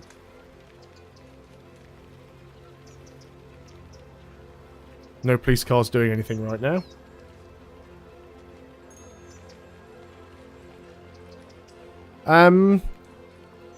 I don't normally upload the streams. This one I probably will do, though. I'll just in case people have missed it. I did do a little video. I pre-recorded a video on this same map, which basically starts before the stream does. And that went live the same time as the stream. But I still wanted to do the stream as well, because it was an opportunity for people to ask questions and for us to try other things. And but yeah, I probably will put that up. Firejack, how are you doing? So you want to know how the controls work for giveaway signs? This is really, really easy. I'll demonstrate all this stuff because I think this is part of the free DLC anyway, the free patch, I should say. So basically, you go into your info views, and bottom right-hand corner, you have traffic routes. So you've got 3 things on this pop-up. So first of all, you can click on a particular section of road. Carsten, thank you very much for your generous donation. Looks like I'm eating this week. So, yeah, you click on any section of road, and it will show you, via these coloured lines, what type of traffic is using them, what direction it's going in, and the sort of the density or the frequency. And the idea of this is you can actually follow the lines, so you can see where your traffic is coming from and where it's heading to. If you click a different section of road, you'll get different routes, because they'll have different traffic. So that's the first thing. You can also rename roads. So if you just go ahead and click on, well, you can click on it here and rename it on the top bar, or you can actually just go and click on the road names, because you will see it on the actual streets. So you can rename, and you can also set roads to priority as well, if you prefer the traffic to use that road over another one that's close by. And then you've got this button here which says Adjust Roads. You can also do this by clicking on this tab. What that allows you to do is to take sections of road and tell them whether that is a single section of road or 2 separate roads. So this, for example, I could stretch out and say all of this is actually one road, so treat it as such. So that way cars will prioritise it instead of turning off, because they feel like they're sticking to a single road instead of turning off onto another one. Or I could turn around and say, well, that's actually not all one road, but that is one road, so treat that as a separate road. And then finally, the thing you're asking about is the junctions. Very, very easy. Click on junctions, we zoom in, and you can see all the options. So if it's lit up, that's what you've got. So this has traffic lights. We can click that and turn the traffic lights off. Now we've got stop signs. We can turn individual stop signs off, or put individual stop signs on. And if we turn all the stop signs, you can't have stop signs and traffic lights, so it's one or the other. Like here, we could go ahead and put traffic lights on, or we could put individual stop signs, but it's that simple. It really is that easy. So if you want to go ahead and just put in that sort of traffic management anywhere, literally just go over to an area, zoom in so you can see what you're doing. I don't think you can edit it that way. Yeah, shame there's not an easier way of getting to it. Maybe there is, I haven't found it. But just go in, go to junctions, turn traffic lights on. It's that easy. I think it's one of the best things about this, well, I think this is part of the free patch. I'm fairly certain it is, although I haven't found the list. And another thing they have added is the emergency service vehicles can now overtake, and indeed they do. Let's go ahead and see if we can follow this fire truck. Yeah, this thing's probably going to roll around corners as well. Will he go around? Oh, no, maybe he's going to prove me a lie now. We know the police cars do it. For some reason, the fire engines don't seem to want to. That's weird. If it's only the police vehicles that do that. Because now there's an ambulance stuck behind him. But we definitely saw it working on the police vehicles. Yeah, okay, that's a little bit weird. You'd expect the emergency vehicles to be jumping lights and doing stuff like that. But we know it definitely works on the police vehicles.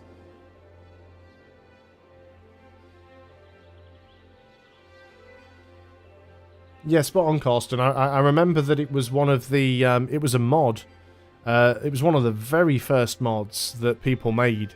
It was such a great quality of life mod to be able to manually assign... Because there were some junctions that would have lights put on them.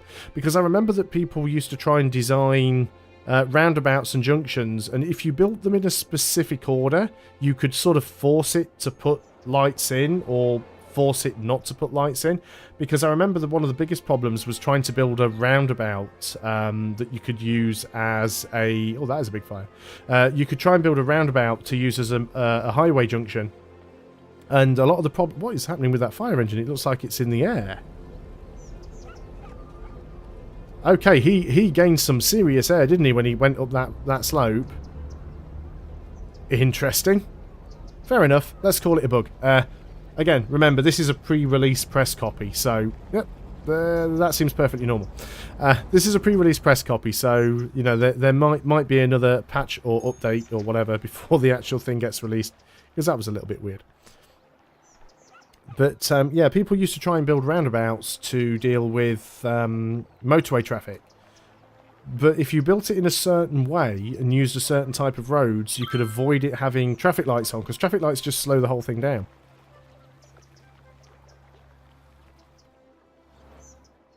And are our cable cars still running? Can't even remember where we put the cable cars now. Oh yeah, they're there. Oh, looks like they're still going. Yeah, I need to find the patch notes again, because it does seem a little bit weird if it's only the police vehicles that are doing the overtaking.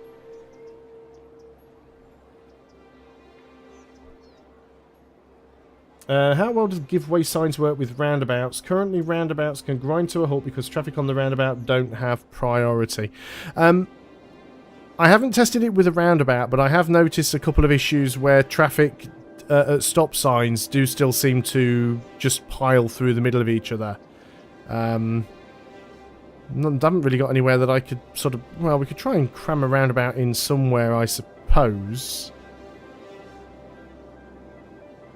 Just trying to find a spot where one might work. Let's go ahead and see if we can put one in over here somewhere. So, if we go ahead and just grab one of the sort of pre-done roundabouts. Let's go for the small roundabout. We'll just drop it in there. And we'll connect it up with some roads. These are, I believe these are all just two-way single-lane streets. Yep, they are. So we'll go for two-way single-lane. We'll just try and connect everything up like for like. We're going to be destroying a few houses and things here. That's fine. Just want to connect up a few of these roads so that people will try and use different junctions. That's fine. And can we connect you up to the bridge? It'll be a little bit steep unless we get you going all the way up here somewhere. Which, you know, we probably could do. Or, I don't know, we'll have you just going out somewhere obscure, possibly. Yeah, you will fit under the cable car lines, and you can just go all the way around, and again, we'll just jank you up over there. So that's all connected. And then we'll just quickly go and put some zoning in so that people live off the roundabout, and that will give people an excuse then to use it. We'll put a bit of commercial down there. We'll make sure that everything has power. So we'll just go ahead and do that. We'll make sure that everything has water.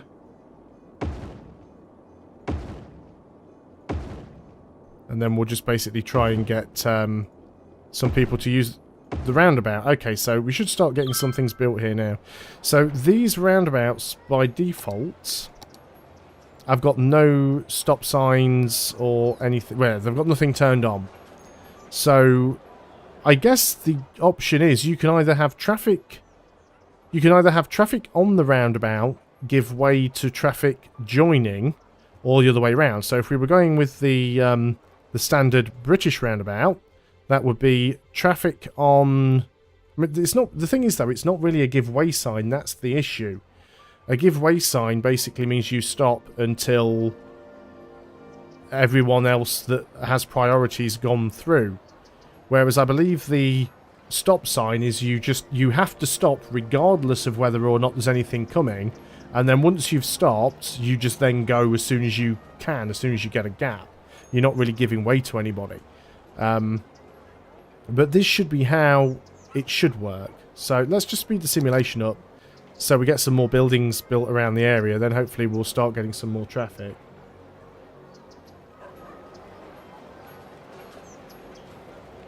So as you can see, some traffic did just come to the roundabout there. They actually stopped even though there was nothing coming. So yeah, traffic is actually stopping at the roundabout, even though there's nothing on the roundabout. Again, it's not a particularly busy roundabout, so it's difficult to actually tell how well that's working.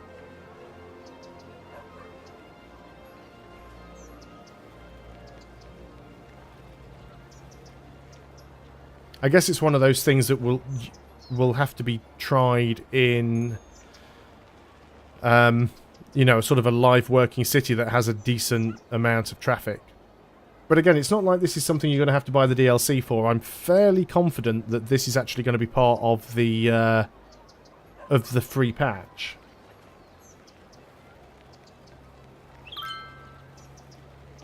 Yeah, I know it's different from country to country. We do have stop signs in the UK, but they're very, very rare. Stop signs in the UK are normally only used on country lanes and corners where there's low visibility, because they want people to actually stop and be able to look up and down the adjoining road to see if there's something coming. And then we have what's called a give way sign, which is essentially you yield to traffic coming from, well, usually from your right. We don't actually have give way signs on roundabouts, although roundabout etiquette is you give way to traffic on the round. Well, you give way to traffic coming from your right, and obviously with it being left-hand roads, traffic coming from your right is traffic that is already on the roundabout. Feels like my phone going off. Wow, it's going mental.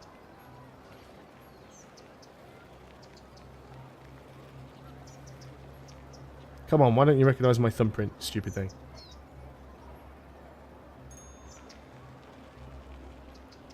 So hopefully, yeah, we are getting some more traffic on it now.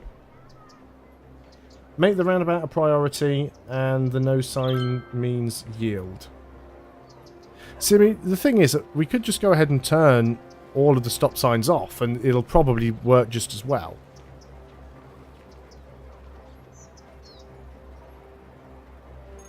And again, it's one of those things where if you wanted to, you could have this junction. So traffic approaching stops for traffic already on the roundabout. You could have this junction where traffic already on the roundabout stops for traffic joining the roundabout.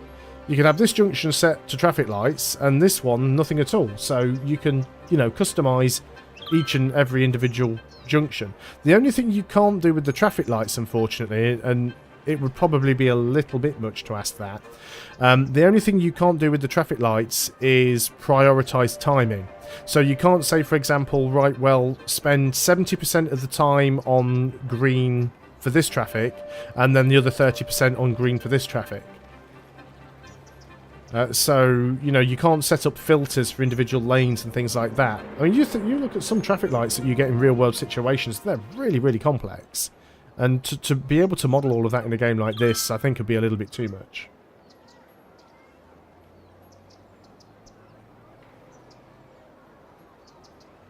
So yeah, you could probably do that. So if we go ahead and do all of that, then what we can do is if we make this... See, that does all count as one road. And it is a priority road by default as well. So they've actually updated the design of the roads. It's a single continuous road, and it is priority by default. Whereas the side roads are non-priority.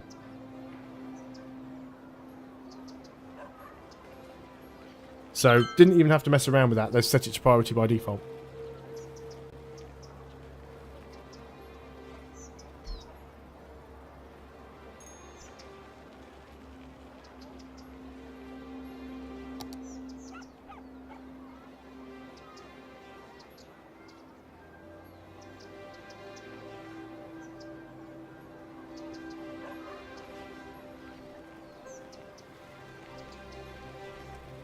There we go. It's Firejack Street now.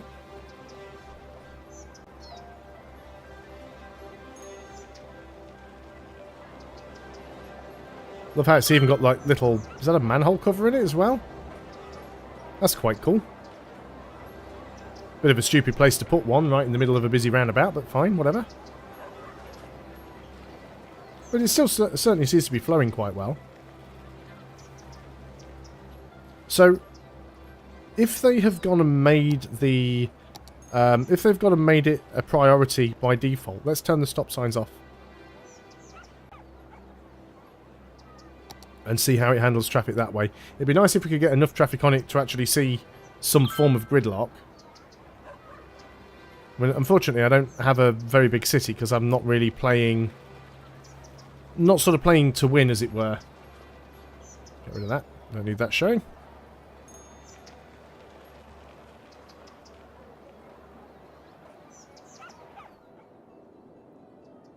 But I must admit, I think the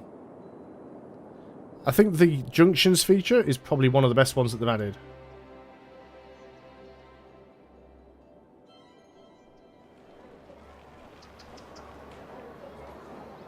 Oh, well, I generally don't place trees very often. That's far too much micromanagement for the likes of me. You can actually put it's under landscaping, isn't it? Individual trees. Yeah, you can't actually put trees like in the middle of actual roads. Are you referring to some sort of thing in the news that I'm unaware of? Is this something that's going over my head? Is this some popular culture that I should be aware of and I'm not? Because I'm...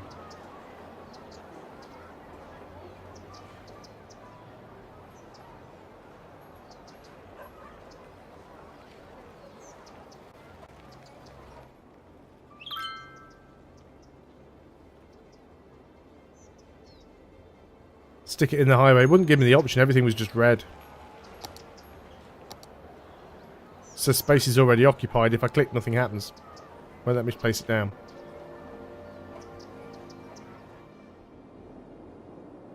Still having a few issues with the trash here.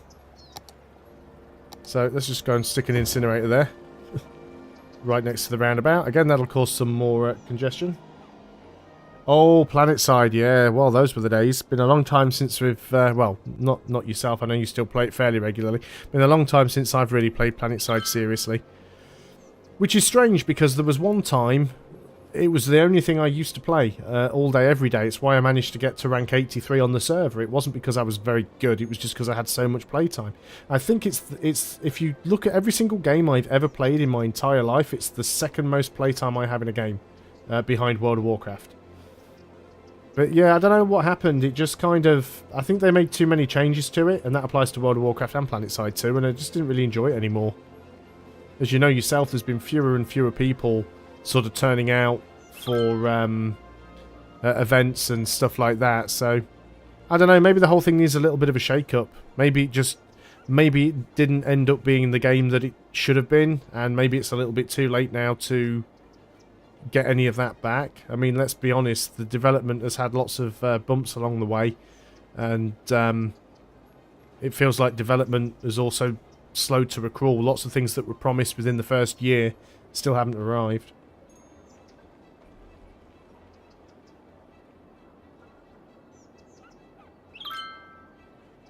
Firejack normally does quite a good job of keeping Sunderer on its wheels. Admittedly, the wheels are normally on fire and in a tree, but the Sunderer is normally still on the wheels. Stick a roundabout in the highway. That's actually not a bad idea. We'd have to use a different type of roundabout, though, because we'd need one of these... Imagine that's not really a roundabout, that's just a cloverleaf intersection. And the other problem is, as well, is there's... I mean, I guess for the sake of testing, it's not a terrible idea. So we could go ahead and sort of wedge one in the middle of this. So let's give this a try. Let's just pause up. It's going to be a little bit janky getting 3 lanes filtering down to 1, but I guess that's kind of the point. So let's go ahead and try and put this in. We might have to get rid of a few more sections of the highway, actually. Just so that I've got the space required to join up everything that I need to. So let's go ahead and see how well... This is going to be a complete disaster. I'm blaming you for this one, Githian. So we'll put that in... Do you know what we could do as well? No, because it's all one way, isn't it? We'll put it in there. And, yeah, I don't know how these are going to join up, but if we go ahead and do... I guess we need to just do 2-lane, single direction. So you can go and join up... Let's move you out to here and join you up that way. There we go. That's about the sort of best we're going to be able to get these to connect. So you're going to go that way... and join up like that. Okay, that's fine. then this road isn't really going to go anywhere, is it? So if we have this as like a 2-lane road, and then we could just do a little bit of zoning on that to try and get people in there, that again would... I'm just trying to encourage people to move into an area. So let's connect that up. Let's go ahead and give it some electricity. And again, the damn monorail line gets in the way. So we'll connect you up to that. Fine. And did I zone it? I did zone it. Okay, so we'll unpause now. Obviously some traffic will continue to drive through the middle for a while. So let's go ahead and just look at this. So again, it should be a priority road. Isn't it a priority road? Let's set it as a priority. And junctions. See, this is now automatically put stop signs on everywhere. Let's turn those stop signs off for now and see what happens.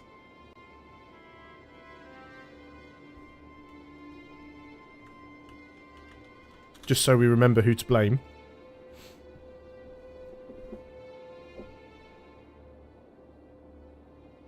Killer Ghost, hi, how are you doing? Welcome to the stream.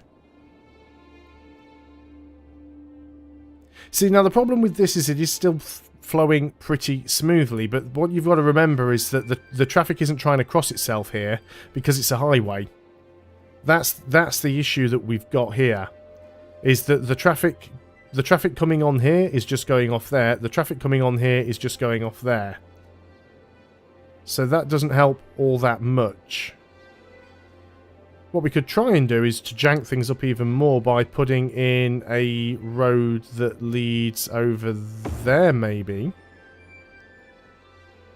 So some of them now may choose to turn off and come in this direction. I shouldn't think any of them would, because they're going to choose the shorter route. However, if we go and select this road and say that this road is a priority, will you then go this way instead of that way? Some vehicles are using that that road. So there is some traffic going that way. No problem at all, Afro. Have a good day, mate, and thank you very much once again for the donation. Really, really is appreciated.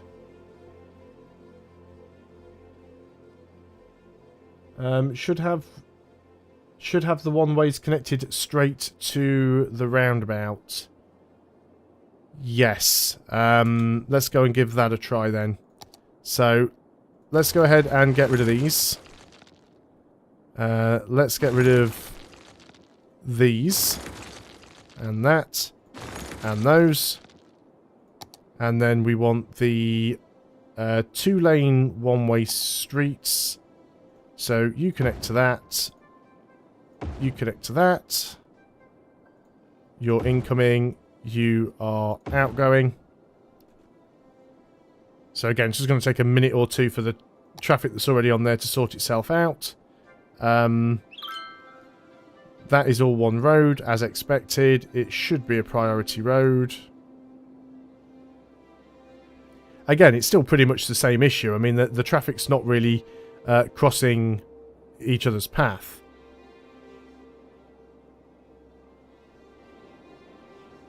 And you can see the massive tailback we're now getting on the highway. So as you can see, the traffic's actually moving so slowly because it's all stopping. So that's because it's got stop signs on. So those stop signs are actually slowing the flow of traffic down. There we go.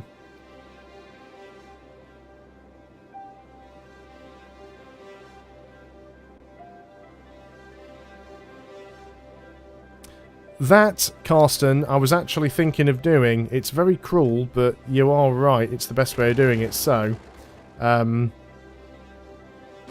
we delete these sections of road again, because, you know, this is what we like doing, is deleting sections of road. So what we're talking about doing here is with a one-way road, is we use this one. We'll use this one first. And we're going to go over here and connect it up there. And then the road that's coming off we'll do here, and we're actually going to go up and over. And then, you're not going to let me connect down to there? You absolute monster. No, I want to destroy that bit of road. Let me get rid of it. There we go. Try that again.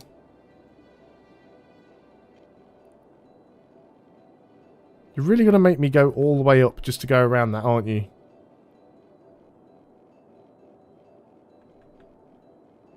Okay, now it's being really weird. There we go. That's as messy as anything, but it should work. I don't want to go under. Slope too steep.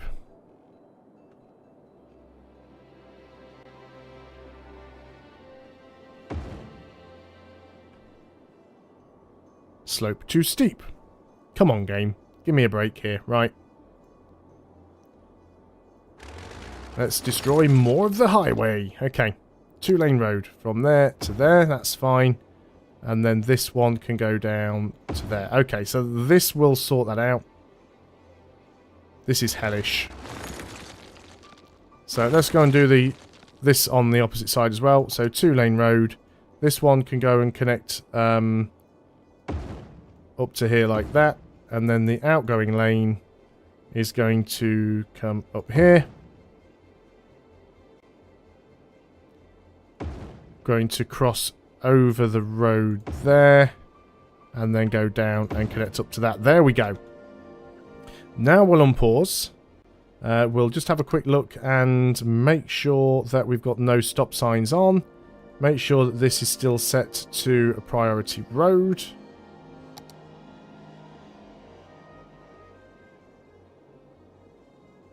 Now that's very interesting now, isn't it? So all of a sudden... No, some traffic is doing it. I was just about to say, for some reason, all of the traffic seemed to be joining and then getting off on the same... and going back the way it came. Not all traffic, but some of it certainly was.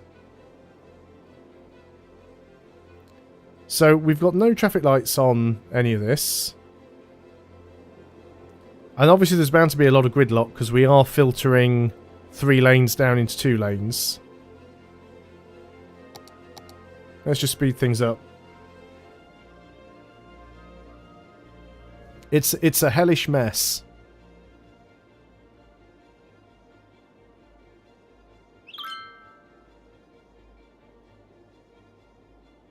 I mean, it is still flowing, but it's a hellish mess.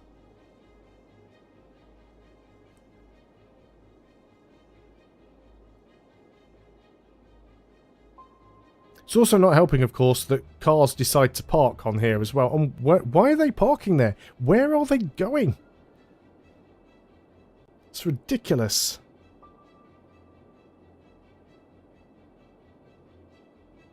So could we make this any more efficient by... Wow, that's a lot of trucks. But all trucks seem to be going in one direction. Oh no, maybe not. So could we... Yeah, apparently they all still have stop signs on again, which I don't remember turning on. So that's all the stop signs turned off. Seems to be flowing a little bit better. Now, what happens if we actually get the traffic on the motorway, or sorry, the traffic on the roundabout to stop? You see, again, they're not giving way. They don't yield. Okay, now we've actually backed the island up completely now. We've got so much stuff on here that it can't flow. So clearly that way doesn't work. So if we stop the stuff from entering... Yep, there we go. We've managed to break it. We have caused complete and utter gridlock. Now we've put those extra stop signs in. But that's the thing, they're not proper yield signs, so... The traffic stops briefly and then moves again. You can make it more efficient by doing almost anything else. That is definitely true. So how much better would it work if we actually were to put traffic lights in here?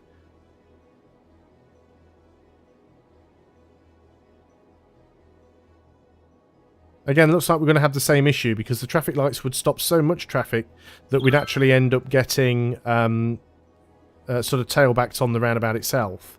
So what about if we don't have stop signs anywhere?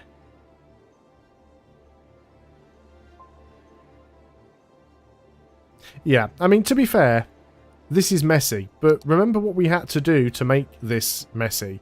We had to basically put it in the middle of a highway, filter 3 lanes down into 2 lanes, and then we had to sort of cross the roads over deliberately so that the traffic had to basically cross each other's path. So we certainly had to do a lot of work to make it that janky. And as Carsten says, we can do absolutely almost anything to make this more efficient. And I quite agree. One of the things we should probably do to make this more efficient... I've lost all my buttons. It's under here. One of the things we could probably do to make this more efficient is to basically just go ahead and set everything on fire.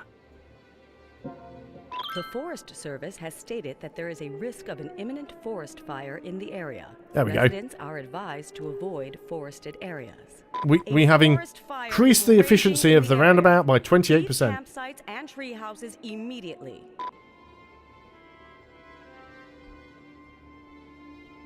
Of course, if we want the fire service to be able to get to that, we should probably build them somewhere with a helipad.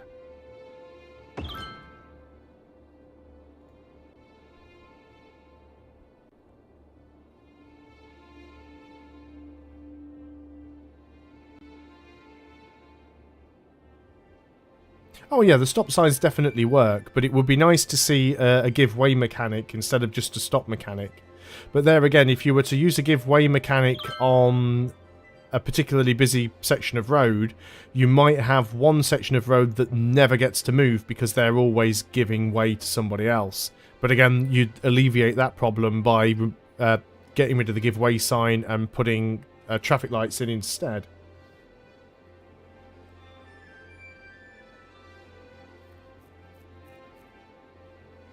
Are the fire department just not going to bother putting that out? Now, do you know why? That's because I put a police department in instead of a fire department. Excellent work there, Voltage. Excellent work. This is why you're up there in the big leagues, son. There we go. Maybe that'll fix it.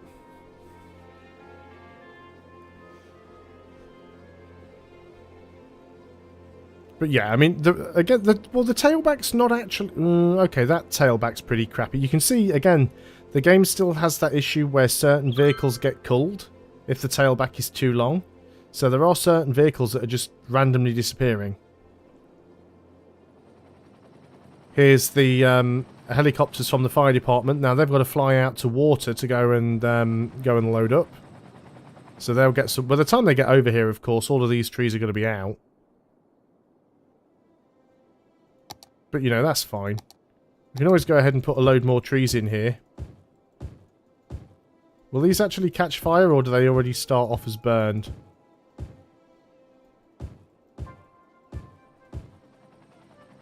No, apparently they actually start off as burned, with the look of things.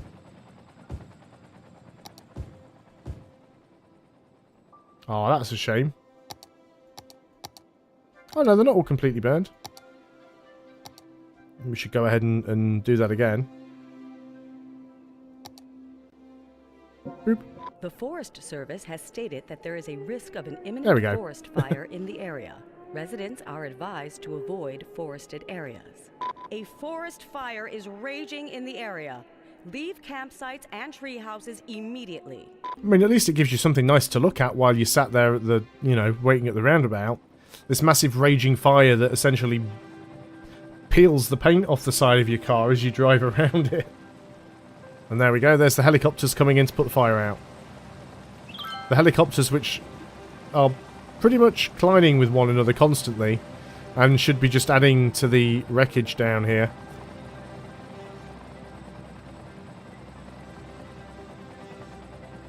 Can you connect pathways to elevated roads? Do you know what? I've never used pathways, FJ.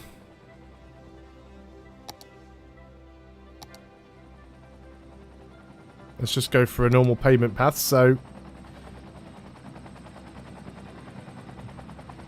Doesn't allow you to connect pathways to normal roads, looking at this.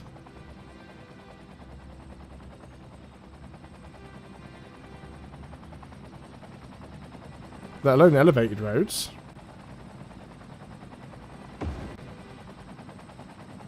Certainly doesn't look like it. If I page up. no, doesn't look like there's any way to connect pathways to roads at all.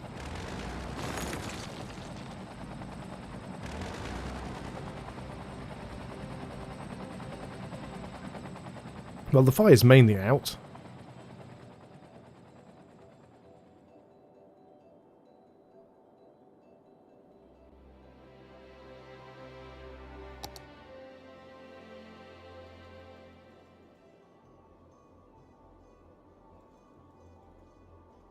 Of course, you've still got the ability to build the road maintenance depot. I think I've already got one, actually. So having those does allow the roads to get boosted. Stick one on there just to make the traffic worse. Just to compound the problem. All their trucks now have to come out on the highway road. But yeah, you've got to wonder how many of these vehicles in the tailback are just getting culled by the engine. Because I'm guessing it can't handle too many.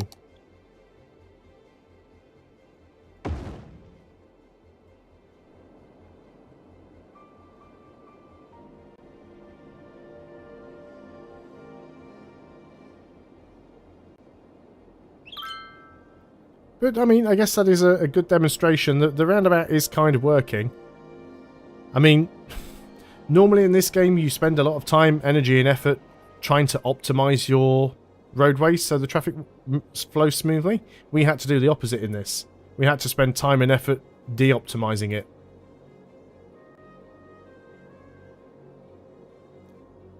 But again, essentially, and one thing that I am finding quite strange, we've got 3 lanes of traffic going down into a 2-lane road. Most of the traffic's actually only using a single lane. Everything seems to be driving down the centre lane of the highway. But when we get down here, everything is just using a single lane. If they were using both lanes... but I guess the reason for that is... Well, no, both lanes do go straight on. If they were just turning left, it would make sense. Some of the vehicles are turning left, but not all of them.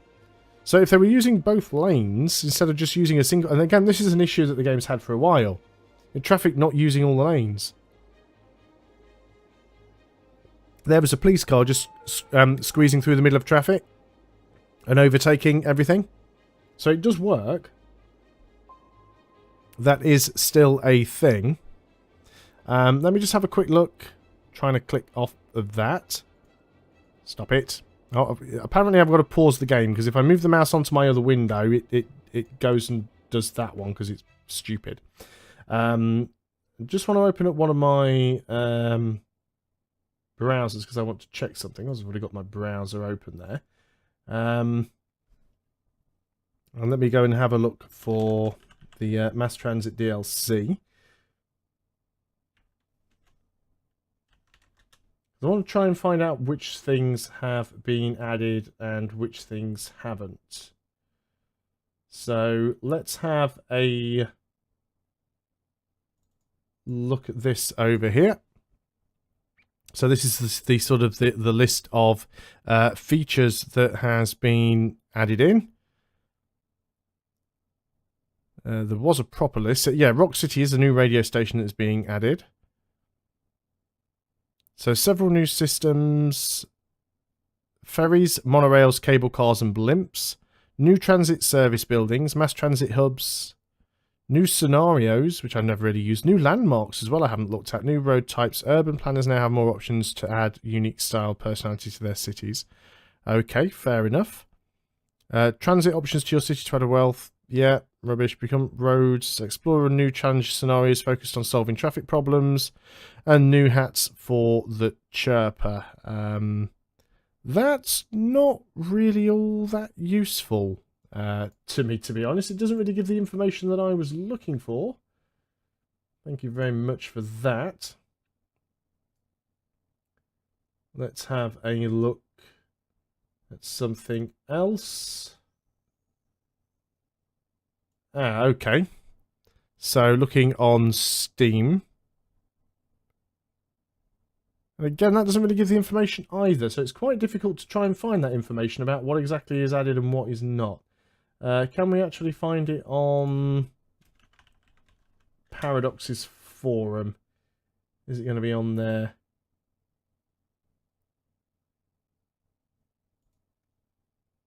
So usually they do supply a list, which I can't currently see. Traffic routes info view, visual aids to road building, which is nice. Public transport improvements. Well, that's something that I hadn't seen before. Oh, okay, that's interesting. That's something we should take a look at. So one thing that I have just seen, and that looks like something that's quite cool, actually. Let's just go ahead and build a bus route of sorts. I think this works with all of the different public transports, but with a bus route it'll make more sense. So let's just go and put in a bus depot somewhere. And then we want to go in and just put in a load of bus stops because we want to be able to make a bus route. This is just sort of kind of following the tram route, I know, but...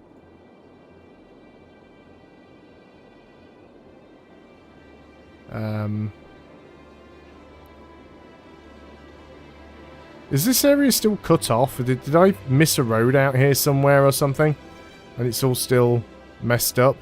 I think it all might still be messed up somewhere. So yeah, we'll bring you back down this way, bring you over here, go around this side. And I just want to connect this bus stop up because I've just seen something that apparently is in the patch notes that looks interesting. So let's just speed everything up again. Let's see if I can get this to work.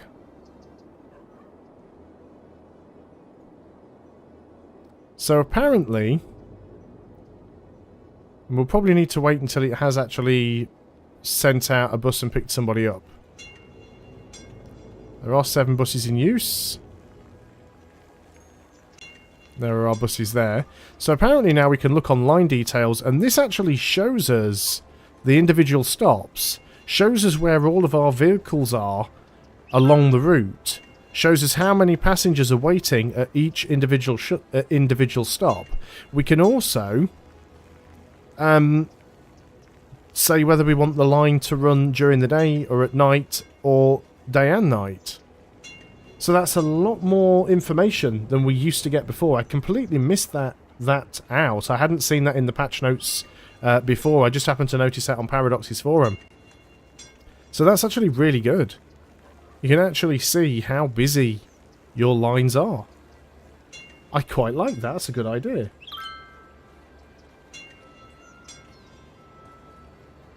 The road upgrade tool that fixes roads destroyed in disasters. That's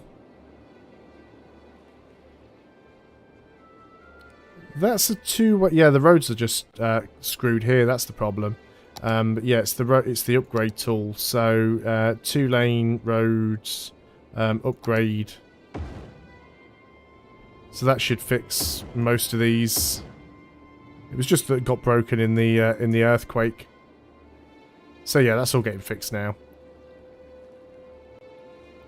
Be nice if it sort of repaired itself, but no. But there we go, that's fixed now. But yeah, I do like that. So that should probably work on the monorail as well, right?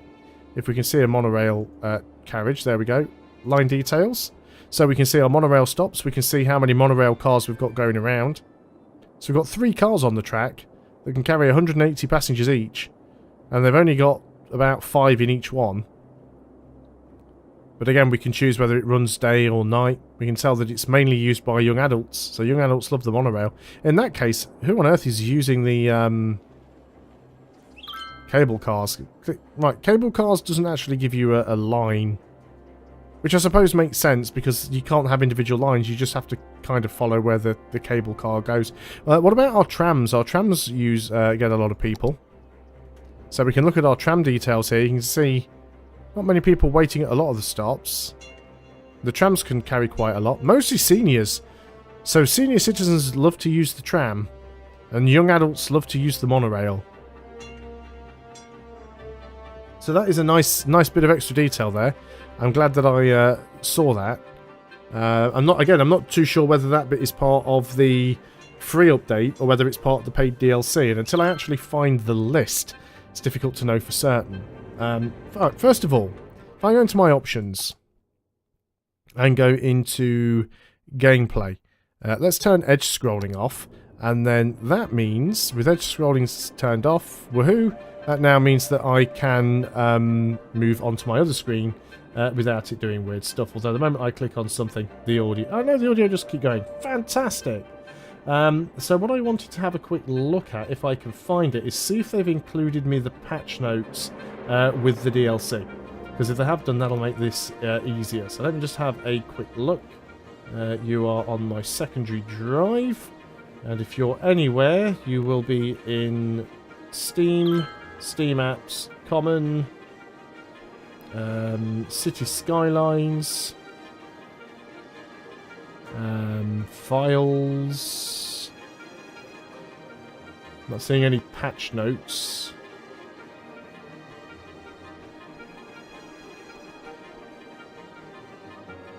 See, unlike actual Paradox games where you have so many patch notes, I'm not finding these at all.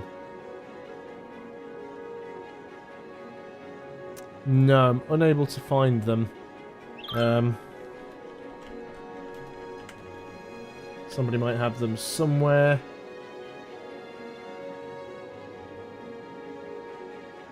What's coming in the free updates? Ah, that might be useful.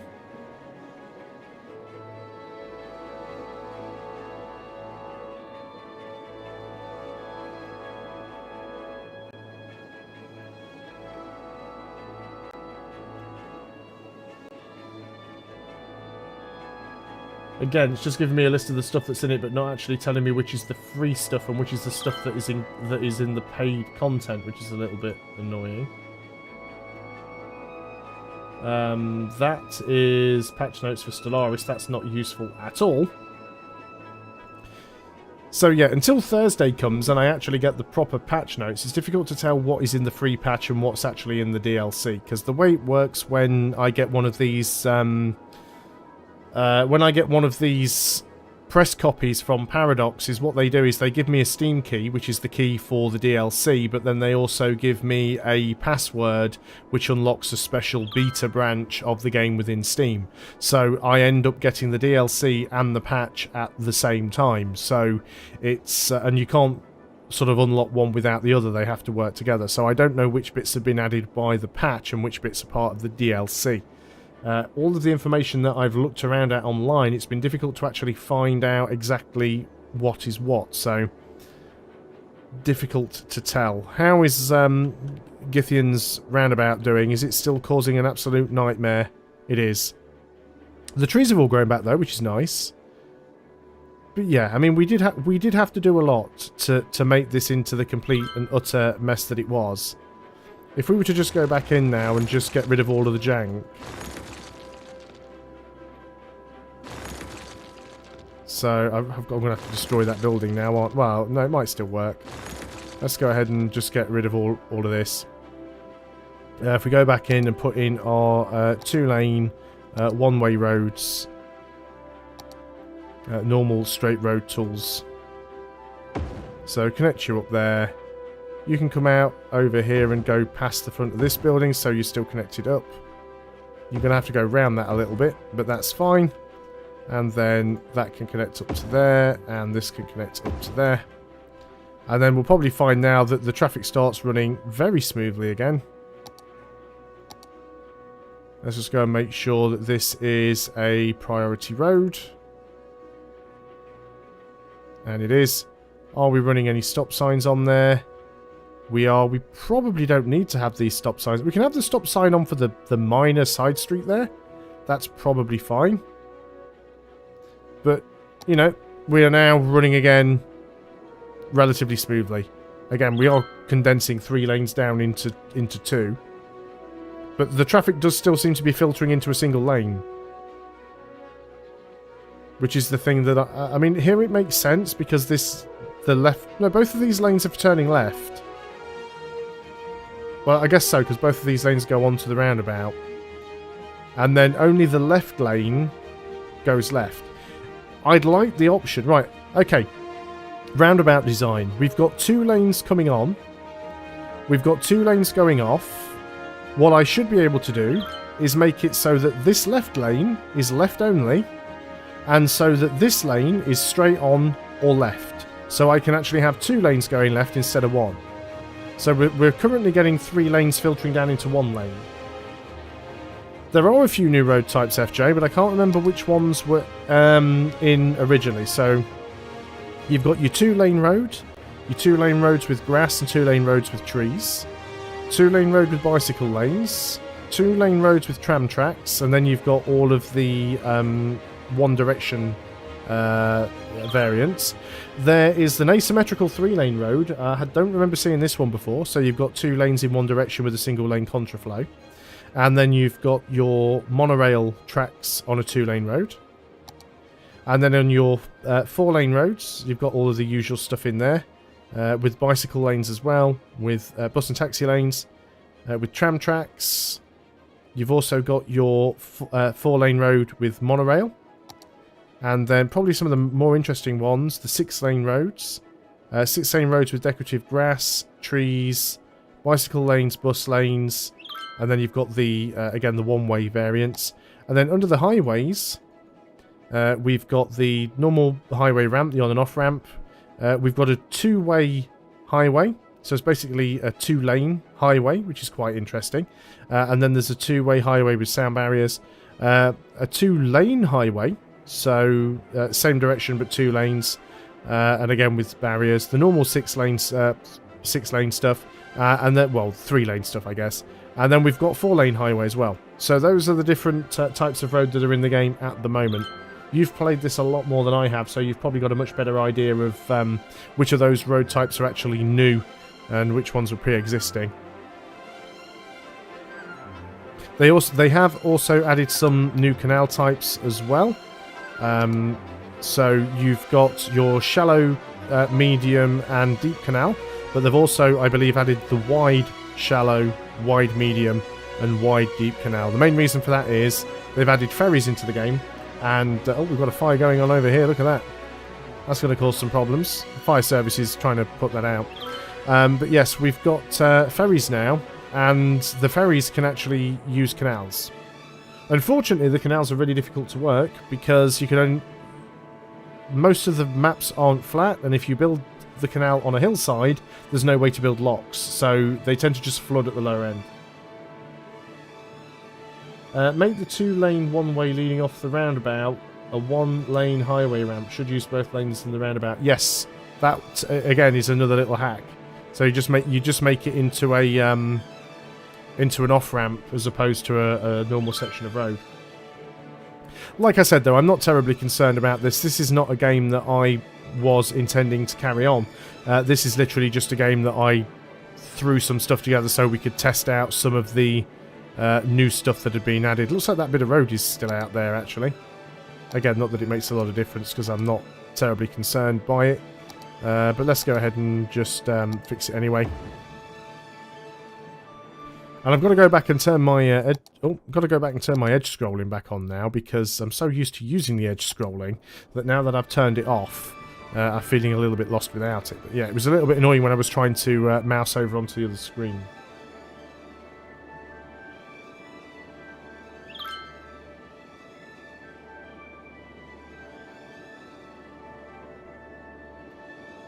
But the traffic management has definitely improved. It's definitely a lot better than what it was in the base game, so that is a good thing. This is still flowing fairly smoothly. I mean, to be fair, if you were going to put any sort of junction on a highway, you'd use something like this or a cloverleaf junction. You wouldn't just stick a small tiny roundabout in the middle of it. I mean, that is causing quite the tailback. And look at that tailback there. And in fact, if we go and have a look at our traffic now... average traffic flow rate is 83-84%. It was like 93 or 94% before we put this in. This is like the only area of red traffic now because of a silly island. Okay, we've got a little bit of traffic sort of in here. This is sort of an off-ramp. So of course traffic is having to come sort of all the way around here and use this connection. So we could have made like another sort of road that went the other way and cut a lot of this out, but And I guess a lot of what the issue is here is however this junction is currently being controlled. So if we have a look at the junctions, yeah, there are traffic lights here. We could turn that off and just put a stop sign on, which might speed things up a little bit. Or it just might cause a ton of gridlock. Of course, they're all having to like wait for the trams and stuff as well, so I guess it'll take quite a bit of fine-tuning to sort of get it where you want it to be. And you're still going to have to be sort of careful with planning the roads. You're not just going to be able to throw them down anywhere. You are going to have to really sort of try and optimise the layout. But I think what I'm going to do now is I think I'm going to bring this stream to an end. Like I said, the main reason I wanted to do this was to show off what the DLC contains and give people a chance to ask any questions so that I can hopefully answer them and demonstrate them. The only thing I haven't really been able to find is a definitive list of what's in the free patch and what's in the paid DLC. It'd be nice to see that to know whether or not the DLC itself was actually worth it. But considering the fact that some of these features should have been in the game from the start, and some of these features are available by free mods anyway, I think there's quite a bit of it that is actually part of the free patch, specifically the stuff that involves the management of roads. But there's also some of the good stuff in there as well, and I do like that. I will upload this stream onto the channel, so for those people who did miss it, I'll give you an opportunity to see it. I probably won't leave the stream up, because generally I don't think streams are the right kind of content for me to leave on the YouTube channel. They don't tend to get that many views, but I will leave it up for anyone that wants to watch it later on. So a big thank you to everyone who came by. Another big thank you for those of you who were kind enough to donate to me this time around. I really do appreciate that. It helps me out a great deal, so a big thank you to everyone that did that this time around. Hopefully the notifications were all working, so we've got obviously Carsten there and Foundation Afro. Thank you very much to you two, and I will see all you guys next time. So thanks a lot for watching. Until next time, goodbye for now.